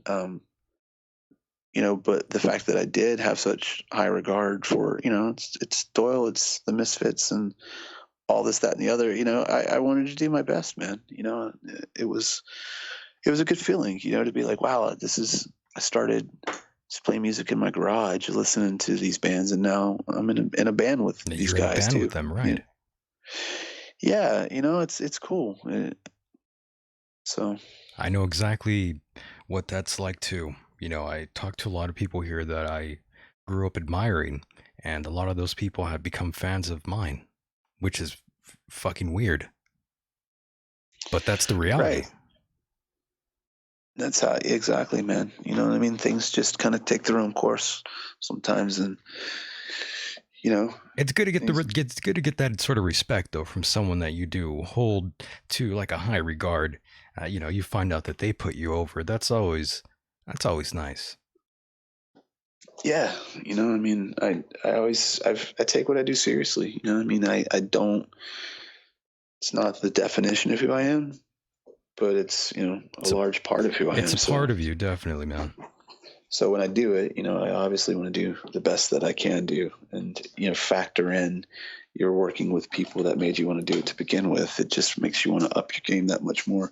For sure. So yeah, you know, it's definitely a good experience in that regard. It really kind of, you know, inspired me to just kind of follow through with what I guess I'd already started. Yes, and right now, currently, you are doing this tour, and after the tour, are you going to be creating any sort of like an album, an EP? What's in store for you, my friend? Yeah, so next year I'm gonna have a release. It's not gonna be, it's not an album per se, but I just scored a soundtrack for Nosferatu, the old 1922 silent version by F.W. Murnau. So the way that all happened was, here in Connecticut where I live, there is a place called the Witch's Dungeon, and it's operated by a guy named Cortland Hull. And Cortland, when he was younger, he started like sculpting all these like wax figures of Bela Lugosi, Lon Chaney, and eventually he got to a point where he built a little chalet in his backyard, or his family did, and he opened this place up for people to come in and see these monsters. And he was one of those kids who was really like connected to Forrest J. Ackerman, and, you know, was doing all the Aurora model kits. So he was really tuned into that as a kid. And I mean, it's been running since 1966. It's the longest running like movie museum of its kind, you know, in the world. He's been in Ripley's Believe It or Not, Good Morning America. Like he's known for, you know, what he's doing, if you're into that sort of thing. So when I moved up here to Connecticut from West Virginia, I found out like, oh, well, that's relatively close to where I'm at. So I started visiting, you know, it, and became acquainted with Cortland, whom, you know, I want to point out too, his uncle was Henry Hull, who was the werewolf in Universal's Werewolf of London, which is kind of how he kind of got in the horror movies to begin with. But So that's kind of like something that he's always been into. So, we've just become friends over the years. And he approached me once and was saying that, he had a copy of Nosferatu that he got when he was a kid from the Museum of Modern Art. Now, keep in mind, Nosferatu was originally, banned. It was ordered destroyed by the German courts because Florence Stoker, who was Bram Stoker's widow at the time, caught wind of the movie, and it was an unauthorized adaptation, which is really weird on the part of Murnau and like Prana Films, because they say at the very beginning this is a liberal adaptation of Dracula, but then they proceed to change the names and the cities, which is it defeats the purpose. But it was ordered destroyed. So what happened was it basically went underground, and a lot of the copies did get destroyed. But not every one of them got destroyed. I mean, they obviously made it out. And in America at that time, the way Cortland was explaining it, it's not like now, where there's just DVDs and there's restored versions. I mean, Kino Video, you can see the most pristine recreated version of Nosferatu that anybody's seen in 100 years. But he's like in 1966, Nosferatu didn't exist in America. Like it just wasn't a thing. You might find a half print of one, but he was able to locate one with the Museum of Modern Art and get it. And that's the copy that he's had since. And it doesn't have any music to it. So he was more or less saying to me, like, I really would like to start showing this, here, at my thing that I do. But I think without music, it's just kind of like a moot point. So he's like, would you be interested in creating some music for it? And it's one of the things that I had made a note to do in my life at some point. So the fact that he brought it up just seemed like it was the right time. So Yeah, man. that was back in February, and I went home. I got home from, actually I came home from tour, and then a week later I just sat down and, I just basically locked myself in, my studio office or whatever, until I had the whole thing written. And I went and recorded it over the summer. And right now we're just getting some like special features and whatnot taken care of. We got Tom Savini, Tom Savini, makeup, genius, everything from, you name it, he's been on it. He did an exclusive interview with us just talking about like Max Schreck and the whole makeup process that he went through to create the, image for Nosferatu. Yeah, what an incredible honor, though, to be a part of this. Yeah, it really is, man. I'm very happy to be a part of it. And, we've got a couple of people up our sleeve. Yeah, holy shit. I can't really say yet, but, like who it is, because we've got to make sure it's all going to work out. But it's going to be really, contentful production. It's not just going to be like we took this movie and just slapped a bunch of synthesizers on it and said, oh, here's a score. You know what I mean? Like there's a lot of behind the scenes, a lot of that stuff. There's a lot of interviews, with myself, with Cortland, with, as I said, Tom Savini. And I really wish I could talk more about the other people that we have, but just needless to say, it'll be really cool. So it's going to come out as a CD. It's going to come out as a DVD. That's crazy, man. With the music on it. And then it's going to come out as a separate, format. Do you know what I mean? Just the music itself. I'll probably put it on vinyl. And not too many, when I talk about horror films here, not too many people even bring up Nosferatu, which I'm always kind of shocked by.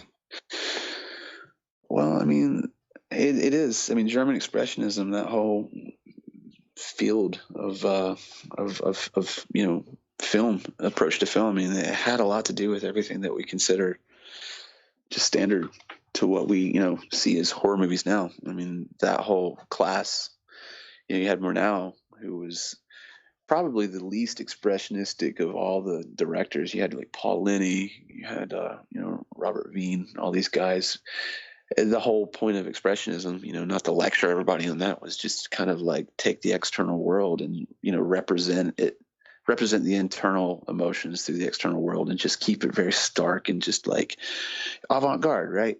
Murnau, really, when you compare Nosferatu to all the other movies of that time, Cabinet of Dr. Caligari, Golem, Waxworks, all these movies, it used the natural world. If you watch Nosferatu, I mean, it's all like Carpathian Mountains, castles, big marble hallways, things that really kind of belied the whole concept of expressionism. But that's how masterful he was. You know, he was able to take his own spin. He is an amazing director. I mean, Nosferatu wasn't the only thing clearly that he did. He came to America, Right. you know, as a lot of the German directors did, and like, you know, cinematographers with the rise of, you know, the Nazi regime and everyone was getting out of Germany. A lot of them got imported by Hollywood. Paul Linney came over, did Cat and the Canary with Carol Borland, I think it was. And then from that point forward, you know, Murnau was here. He did Sunrise, which was, you know, his big breakthrough, and then he died in a car wreck, and that kind of put an end to that. But you know, not before. You know, like Fritz Arno Wagner and all these guys who were like the cameramen for Nosferatu. You know, they had a lot to do with the way Hollywood ended up kind of creating the whole monster genre. You know, you look at Dracula, for example. That was the first foray by any type of movie company into horror movies, and a lot of that, you know, like James Whale, Todd Browning, everything that they had, they took directly from the handbook of those guys, those old German expressionistic dudes. You know, you look at Son of Frankenstein and the staircase in that, and the shadows. I mean, it's just straight out of. Kind of a ripoff. I don't think it's not a ripoff. I think that it's more of inspired. I would say homage. Yeah, I kind think of an inspired, because inspiration. I really feel like at that time, Hollywood. Well, you know, Carl Laemmle was running Universal. I really think that they were giving it an honest go. I think they were really trying to create something, you know, like in terms of that. Because I mean, everyone was really reluctant with Dracula to begin with, and everyone talks about Dracula, what a terrible movie it is, and I kind of have to agree to an extent, but you know, you can't. The book itself was more of a journal. It wasn't a story. It was a journal from different people's perspectives. So to write a screenplay for that has to be hard to begin with. But the reason why I think it was so bad is there was no music. If you listen to Dracula, if you watch Dracula, I think the Kronos Quartet came along and redid, I believe it was like a new score for it, like in the late 90s or something like that. But prior to that, there was no music. There was no standard music to any horror movies at that point in time yet. So if you watch Dracula, there's no music. So that's why it seems bad. But the only thing in Dracula is the very intro is, I think they took a quick clip of Swan Lake, and then they reused it again in Frankenstein. There was no music in Frankenstein. It wasn't until they did Invisible Man with Claude Rains that they actually started approaching. Well, no, I take that back. It was with Bride of Frankenstein, because it was Franz Waxman, I think, was the composer for that. He was the one who started actually writing motifs for characters like the Bride of Frankenstein. There's this 3-chord note when she comes out every time. It kind of represents, you know, her voice and her trying to screech. So like people started really, I guess, like approaching movies with soundtracks in mind. And then by the time Invisible Man came along, it was just like a full-on thing. And then it kind of got overdone at the point that Creature from the Black Lagoon came out. Oh boy! If you watch Creature from the Black Lagoon, that whole dun dun dun, it does it like 123 times. A little too much. But the point in all that is like, no one brings that stuff up, but it's there. Like the Cabinet of Dr. Caligari, that gets taught in school. You know what I mean? Like any like school with a film course worth its salt, you learn about that movie, just because it is the quintessential cliche of everything that you know horror movies to be, even whether it's conscious or subconscious. For example, you have the mad doctor / scientist / demagogue, right? And you have the unwilling monster, you know, that's like the participant. He's under this thing's will. You have the kidnapped damsel, right? You have the townspeople chasing the monster. the girl is saved. The monster dies tragically, or does it? And then that was the first movie ever to use a twist ending, because at the end of that movie, you realize, like, this is all this guy's delusion, because the movie starts out with a guy, I'm going to tell you a story. And then at the end, you realize the guy's sitting in an insane asylum. So, like, for that's nothing now, right? I mean, that's just like ho hum. But for 1919, Yeah, people are like, what? That's wild stuff there. And, that reminds me of another guy who hasn't gotten too much play, even though so many people have been inspired by him. That's one H.P. Lovecraft. Did you ever get into any of his books? Are you kidding? Hell yeah, man! I've learned more words through H.P. Lovecraft stories than anybody else. I agree. like what is this word? Like, I remember just like reading stuff like that, man. You know what I mean? Like, Color of Space. Are you kidding me? You have to, like, either be just on a different level of just mental wavelength. That's a strange You're like, man. where were you at when you wrote that, H.P. Howard Phillip? Where were you at? I think that all the time. Anytime I read his books, I always think, what was he on, or what was he doing that came up with all this? He's amazing, man. And you know what? His travel journals aren't that bad either. He has a book. Yeah, he has travel that journals, he put out when it's called To Quebec and the Stars, where it's more or less like that dude loved Quebec, and he wrote a whole book about Quebec. He drew the city. It's actually kind of funny. So, but those peculiarities are what make artists who they are. I'm sure people are listening to me and they're like, "God, shut up, dude! What a weirdo!" And like they exist. I mean, Lovecraft was one of those guys that. Well, Stephen King owns his whole career to him. Yeah, and there's a lot of people. It goes so far before. There's a lot of people before Lovecraft, though, that inspired Lovecraft. That is evident if you know Lovecraft and you read some of the authors that came before him, like Algernon Blackwood. Even Ambrose Bierce. He wasn't really even like a horror. He was more of, I think he was a Civil War lieutenant that actually just like writing.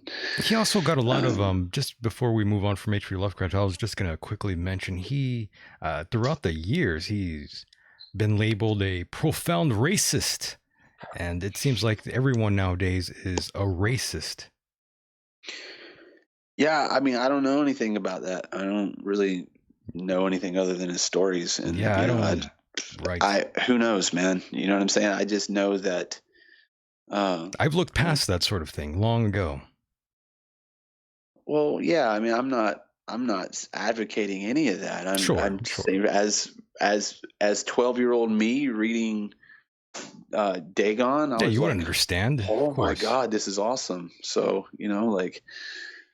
I owed a lot of my interest in reading to stuff like that, and I like old Victorian ghost stories, man. Like one of the best. I mean, the whole height of Victorian ghost stories, right? I mean, that was a thing for a while, 1840s and on into like the 60s, I believe it was, but.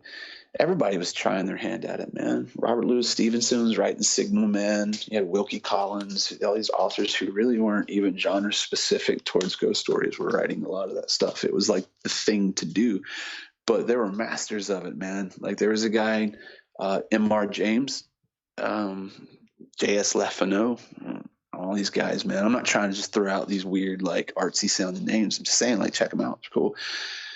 Like the whole concept that we have of a ghost, like, a sheet, like, ooh, I'm a ghost under a sheet. Like that comes from something, you know what I mean? Like M.R. James wrote a story called Oh Whistle and I'll Come to You, Lad.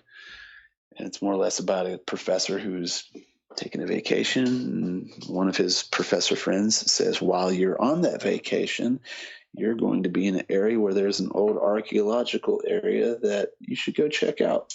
So he does. He finds a whistle. And he's like, what's on this whistle? He knocks all the dirt out. He blows it, chalks it up to, this is nothing. I'll put it in my pocket and take it to my friend. And then behind him on the beach, he sees this fluttering image coming after him. And it seems to be getting closer, but not. So he goes into his whole, hotel, and more or less, long story short, is being plagued by this apparition that eventually gets under his sheet and comes up in the form of the sheet. So this was just like excruciatingly terrifying to people at the time. They're like, "Oh my God, the sheet turned into a ghost." There you have it. Now ghosts are sheets.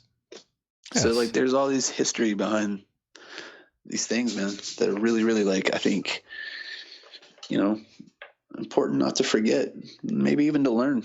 Yeah, you're going way back then to the early roots. Oh, dude, I'm into some shit, man. I know. I appreciate that, though. I mean, these are things that we don't often hear, especially on the show. So it's good to go back in time for all these things. And now I keep wondering, when are we going to see an actual film directed by you, man? That's what we need. See. Yeah, that's on the list. It's got to happen. It's got to happen here eventually. The big list. It's on there, though. I could definitely see something from you that would come out like on TV. I think you could make it happen. Yeah, I mean, I'm down for whatever medium. Just again, it's just like with music. I have ideas. You know what I mean? And like, I'm going to put them out there, and hopefully people like them. You know what I mean? Maybe they'll make it onto the radio. Maybe they won't. Maybe movies will make it on the TV. Maybe they won't. But at the end of the day, as long as I did it, and I did it the way that I wanted to do it, and I got that, I was able to manifest that, inspiration or whatever, then mission accomplished. Oh yes. And of course, as we wind down here now, for sure, I promise we are winding down. I do want to thank you tremendously for being a part of the program. You've been here a good enough time here that I definitely will let you go in a few moments here. But before I do, I was just wondering, what sort of advice would you give to someone, let's say, if they were a musician or wanting to be a musician now? And this also brings me back to even wanting to bring up Napster, if you can remember that all those years back Napster. In your first initial reaction as well, when all of that was going on. That's a question that I did want to ask you way back when we first started this, but we were on a roll. I didn't care about. I didn't have a computer, so Napster didn't affect me one way or the other. I was just happy to have CDs. Like, well, you guys can fight about Napster. I'm glad I have a way to listen to music in my car. So, as far as advice, I mean, it's pretty easy. I don't know what my advice is worth, but you gotta want to do it.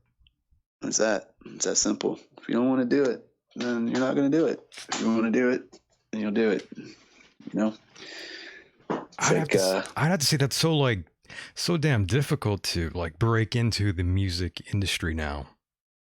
Yeah, but why? You know what I mean? It's the industry. If you don't look at the industry, then you're not breaking into anything. It's just you're just opening a door to yourself. Just break into yourself. Make yourself happy. Like, write stuff that makes you happy, that makes you feel like you're accomplishing something, and then if the industry picks up on it, the industry picks up on it. You know what I mean? If they don't, they don't. If 4 people pick up on it and like it, then that's an accomplishment. Yeah. I mean, but yeah, the industry's the industry. There's always going to be some industrialized version of what you're doing, in anything. You know what I mean? It's just more or less like, there it is. You just got to be aware of it. It's like a mountain. It's like outside. You can look out your window, giant mountain next to your house. It doesn't mean that, you can't ever go and just outside and live life. If you really want to go around that mountain, go around it. Who cares? If you want to walk across it, walk around it. There's nothing stopping you from going to the other side, right? Or just go outside, live in its shadow, or don't. It's more or less, it's what you want out of it, really. If you want to work, then you can pretty much get what you want. It's not a guarantee that hard work will pay off, depending on what payoff is, right? You might have lofty ideas of what payoff is. Like, I did all that hard work and nothing paid off. It's like, well, not with that attitude, I guess. I mean, if you really wanted something tangible, you might not have a car, house, whatever, but everything pays off in one way or the other, you know? Yeah, you Like, definitely have to. You definitely have to climb what you can before it's gone, my friend. Yeah, man, dude, we're here for such a short period of time. Word. Like, Too it short. means nothing.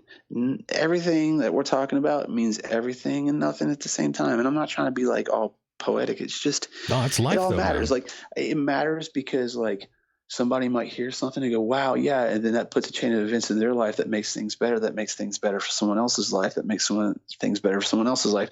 So change happens through what we do while we're here, right? So change does matter.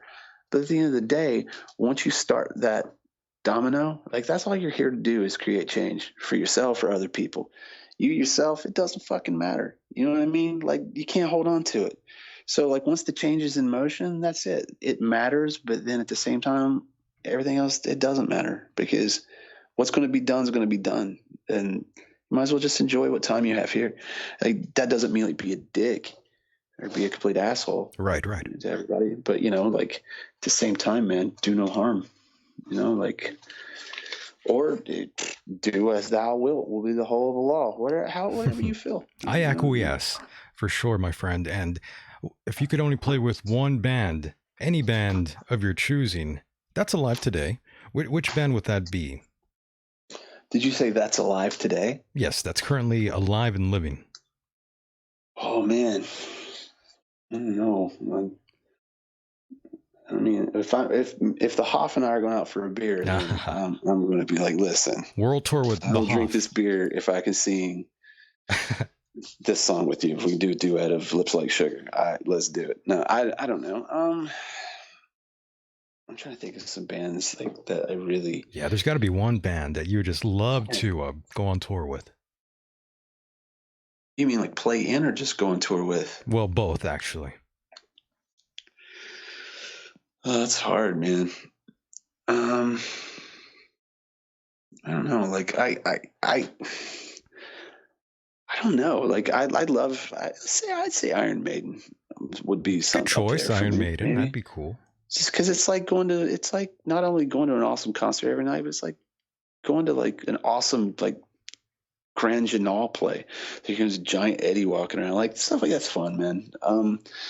I like stuff like that. Obviously, if you see what I do, I'm not comparing it to Iron Maiden. I mean, their production is way better than mine, but like the heart is there. Yeah, I don't know. I would say I don't know how to answer that question. It's hard. I've been asked that before, hard. and like, if you probably stack up every answer I've given, they're never going to be consistent. You know what I mean? Because I don't know. I would really have to. That's a tough one. I can't. I wish I could just answer that question. I'm not one of those people. What if the Rolling Stones wanted you to play bass for them one tour? I don't really like the Rolling Stones. But what if they gave you like a shitload of money? Would that change your mind? Probably not, because I still want to make a fool of myself. So like that, what's that gonna do? Like, you know, I might as well just. That's just the thing. Is like I don't need 15 minutes of fame, man. You know what I mean? Like, that's because I've been doing this long enough that I don't need to go fuck up a Rolling Stones concert and ruin everything I've done up to here. Like, well, yeah, funny. It'd be great for like people to perceive that that'd like, be cool, I'm cool or whatever. But like at the end of the day, like I'm the guy who fucked up the Rolling Stones concert. Like I don't want to live with that. Yeah, I guess that is a bit of a tremendous pressure to deal with. That's a lot of weight on one's shoulders, especially the Stones. There can mess that up. Yeah, man. Dude, I can't even believe they're alive. To be honest with you, dudes are survivors. It's crazy. Man. That's what I'm saying. Like, I don't need to be the guy that fucking puts them over. That'd be exactly what would happen. They made it this far, and I come along and ruin the entire thing. I love that. And your website is argylegoolsby.com. For those who want to know more information about you, they could just go to your website, and all your merch is there. Some music is even there. And of course, even offer your tattoo services there as well. Yeah, from time to time, right? Like, yeah, I'm in the process of getting licensed again for, you know, this area for the state of Massachusetts. Once that goes through, then I'm gonna get back into it. When I left my original home state and moved up here, there was nowhere in Connecticut that I wanted to work at. So my friend Brad, who is bassist for this band Damnation, who is going on tour with us in October when we're out west, is also a tattoo artist. So he's been facilitating that being a thing for me and a place for me to go do those things. So that'll be nice. And I'm not far from, Massachusetts. It's New England. It's all everybody. It's each state's like it's the other's backyard. So yeah, it's pretty close by. And how many tattoos do you have, by the way? I don't know. I lost really count, don't know, huh? man. I'm not trying to be like, I don't know. I just really don't anymore. The last one I got, I think, was my back, and that was it. So I got my back done. I have 0 tattoos, and when I tell people, they're like, really, not even one. But the thing is, I've always wanted to get a tattoo, but I always wanted something that would be, pretty badass. It's been years, and I still haven't got a tattoo yet, and I still want one. Yeah, well, you might not ever get one, and that's all right. I might not. That's the whole point. Yeah, dude, I might not. Yeah, I mean, it's best to know what you want, and then just to end up with a bunch of stuff that, you may not want or you may want later down the road. That's all personal choice, like it's definitely, more socially acceptable now and more commonplace for sure to see tattoos. So yeah, I mean, but that's the style of tattoos. It's always been that way. It's cyclical. First it's, this is for the elite. Oh, look how cool this is. Like people would bring back their tattooed natives back to, England and be like, oh, check out this person. And they're like, wow, that's so whimsical. And I want a tattoo. And then it wanes and becomes something for the criminal class. And then it wanes and it becomes popular again. It's crazy. Tattooing is one of those things that just is constantly, up and down in terms of where it's at, not necessarily with just people, but like, bureaucracy sometimes. I mean, how many times it's been outlawed? You know what I'm saying? Like, that's true. All it takes is one good outbreak or something, and then that's it. And then it's a wrap. For sure. That reminds me of having a conversation with a friend of mine who's a barber. Right next door from the shop there is a tattoo shop. And one of the guys was in there and I was talking to him. And of course, he has tattoos all over the place, tattoos on his head, even on his face. And, I'm talking to him, telling him the same thing, that I always wanted a tattoo, but I don't know what to get. And he goes, you've gone this long without one. You don't need one. And I go, okay, Yeah. I'll take your advice then. I mean, only get one if you want one. It's pretty easy. Like that's the thing. But, I know there's the feeling. It's just the human urge to want to be able to express your love for something. It's like we want to, It's not enough to say it sometimes, sometimes you want to wear it. And that's like the ultimate expression of dedication to something. That's why you see names on people all the time. It's just like the human instinct to be able to like, all right, this is the most permanent thing I can do.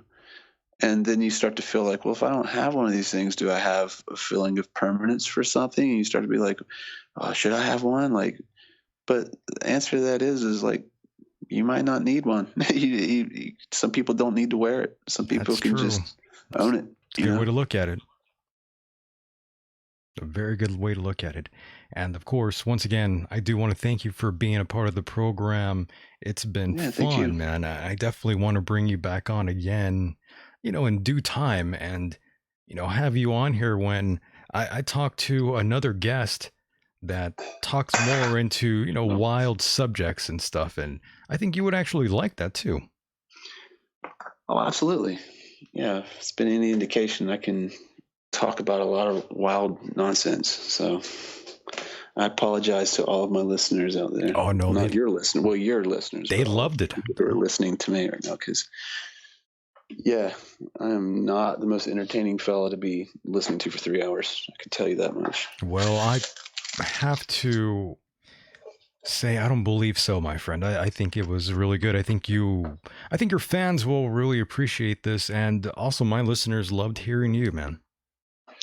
Yeah, well, I'm glad I could be a part of it. Like I said at the top of all this, it's always fun, man. Like, it's good. I love what I do. I take what I do seriously. I don't really take myself too seriously, and I think it's the lesson in all of it. At least I've learned. Oh yes. Always remember to keep a good sense of humor, because if you don't, life will be miserable for you, my friends. Yeah, man. It's what you make it. Word. Whatever you put in is what you get out. You know what I'm saying? Yes, sir. Well, thank you so much for being here, and we'll do this again, my friend. I hope you had fun. I thank you very much. I did have fun, and I look forward to it. Awesome. Thank you. And of course, that was Argyle Goolsby, boys and girls. Definitely go to his website, argylegoolsby.com, where you can learn more about our friend here. All right, buddy. Thank you so much for being here. All right, Michael. Thank you very much. I'll talk to you soon. Mahalo. Take care, man. You too. Bye-bye. And there he goes, boys and girls. That was the one and only Argyle Goolsby. Definitely go check out his music and get yourself a t-shirt or whatever you'd like if you become a fan of one Argyle Goolsby. Great guy. Really great guy. Mike Hideous has so much respect for this guy. By the way, boys and girls, as you know, Mike is a permanent fixture here on End of Days, the Michael Decon program. Love Mr. Mike Hideous, and of course Argyle Goolsby. I want to thank him tremendously for being a part of the program yet again. Even though he's gone, he did a great job, I thought. Very entertaining individual, and I want to thank all of you out there for being here with me tonight. And I do apologize, we were supposed to be joined by another soul here. However, Mr. James Fetzer has disappeared into the ether, boys and girls. I'm afraid to say, where the hell did he go? I don't know. He was here one moment, and then he was gone. I have a feeling he got into it with the wife. The wife probably wanted him to return back into the room and go to sleep. That's most likely what happened. The wife got angry and said, Jim, take your ass to bed. It's late out there in the East Coast. You don't need to talk to Michael Decon tonight. You could sleep here. So I think he is probably next to the wife, going to sleep right now, boys and girls. So I do apologize for one James Fetzer. He was supposed to join me here, but hey, it happens when you got a wife. You got to listen to the wife, boys and girls. For the younger listeners out there, keep that in mind, boys and girls. Especially if you want to get married. The authority sometimes becomes the wife. Yes, I know, it's shocking, right? But that's the reality. The reality that we live in. And of course, I do want to thank all of you out there for joining me here tonight. It was fun. Welcome to my world. Very wild ride here. And it's always fun when we do this live. You never know what's going to happen. I never know what's going to happen. I'm always as shocked, confused, and just enthralled by it all. That's the great part about doing a live show. When you host a live show, you don't even know what the hell is going to happen. Especially me, I never know what's going to happen.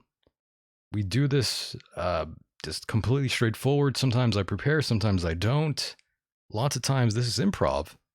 And that's always the best way to go around this thing, to be honest with you, if you do a talk show. For those that want to do this one day, remember, all those notes go out the window, especially when you are live on the air. Sometimes you freeze, sometimes you don't. Depends.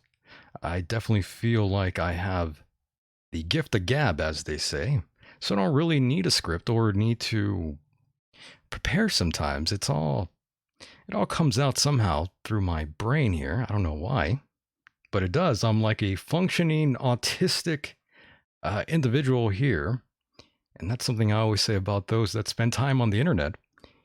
You sort of develop some sort of autistic trait spending time online, reading all the things that we do, boys and girls. You become slightly autistic.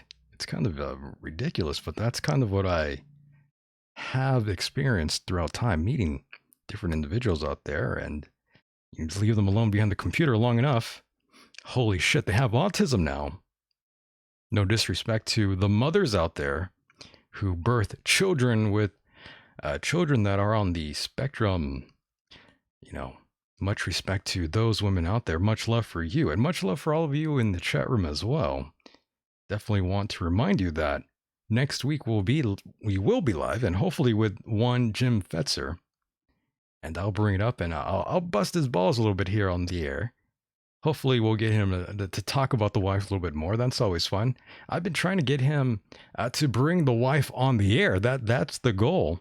That's my main goal, to have him and his wife here live with you boys and girls. I think you would like that a lot. I know I would. Oh yeah. Yes, Bobby Blades, much love to you and to everyone else in the chat room. And I will return very, very, very soon. And I want to thank the Fringe FM and Deprogrammed Radio, my friends out there in the UK. Yes, I have pissed off a lot of people in the UK. And, you know, I don't apologize for what I said, by the way. If you thought I did, then you are a fool. I'm definitely not going to apologize about anything I say here, because I'm quite certain that I am an expert, in my opinion, and my opinion only.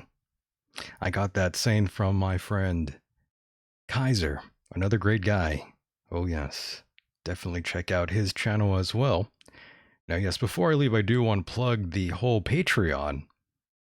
Yes, if you have not signed up, please do so now. The address is patreon.com/Michael Decon. Oh yeah, just put $5 on it, my friends, and you'll get extra bonus content, which of course more is coming to you. And I apologize for those who are already Patreon members. I apologize for not getting more content out there. But as you know, I've been dealing with different issues with mixers and this and that. But hey, we power forward and we'll get it done. International listeners out there, thank you so much for your support as well. Stay safe, everyone, no matter where you are on this island Earth. I'm Michael Decon, and with that said, the world is a mysterious place, and life itself is a mystery. Until next time, good night, everybody.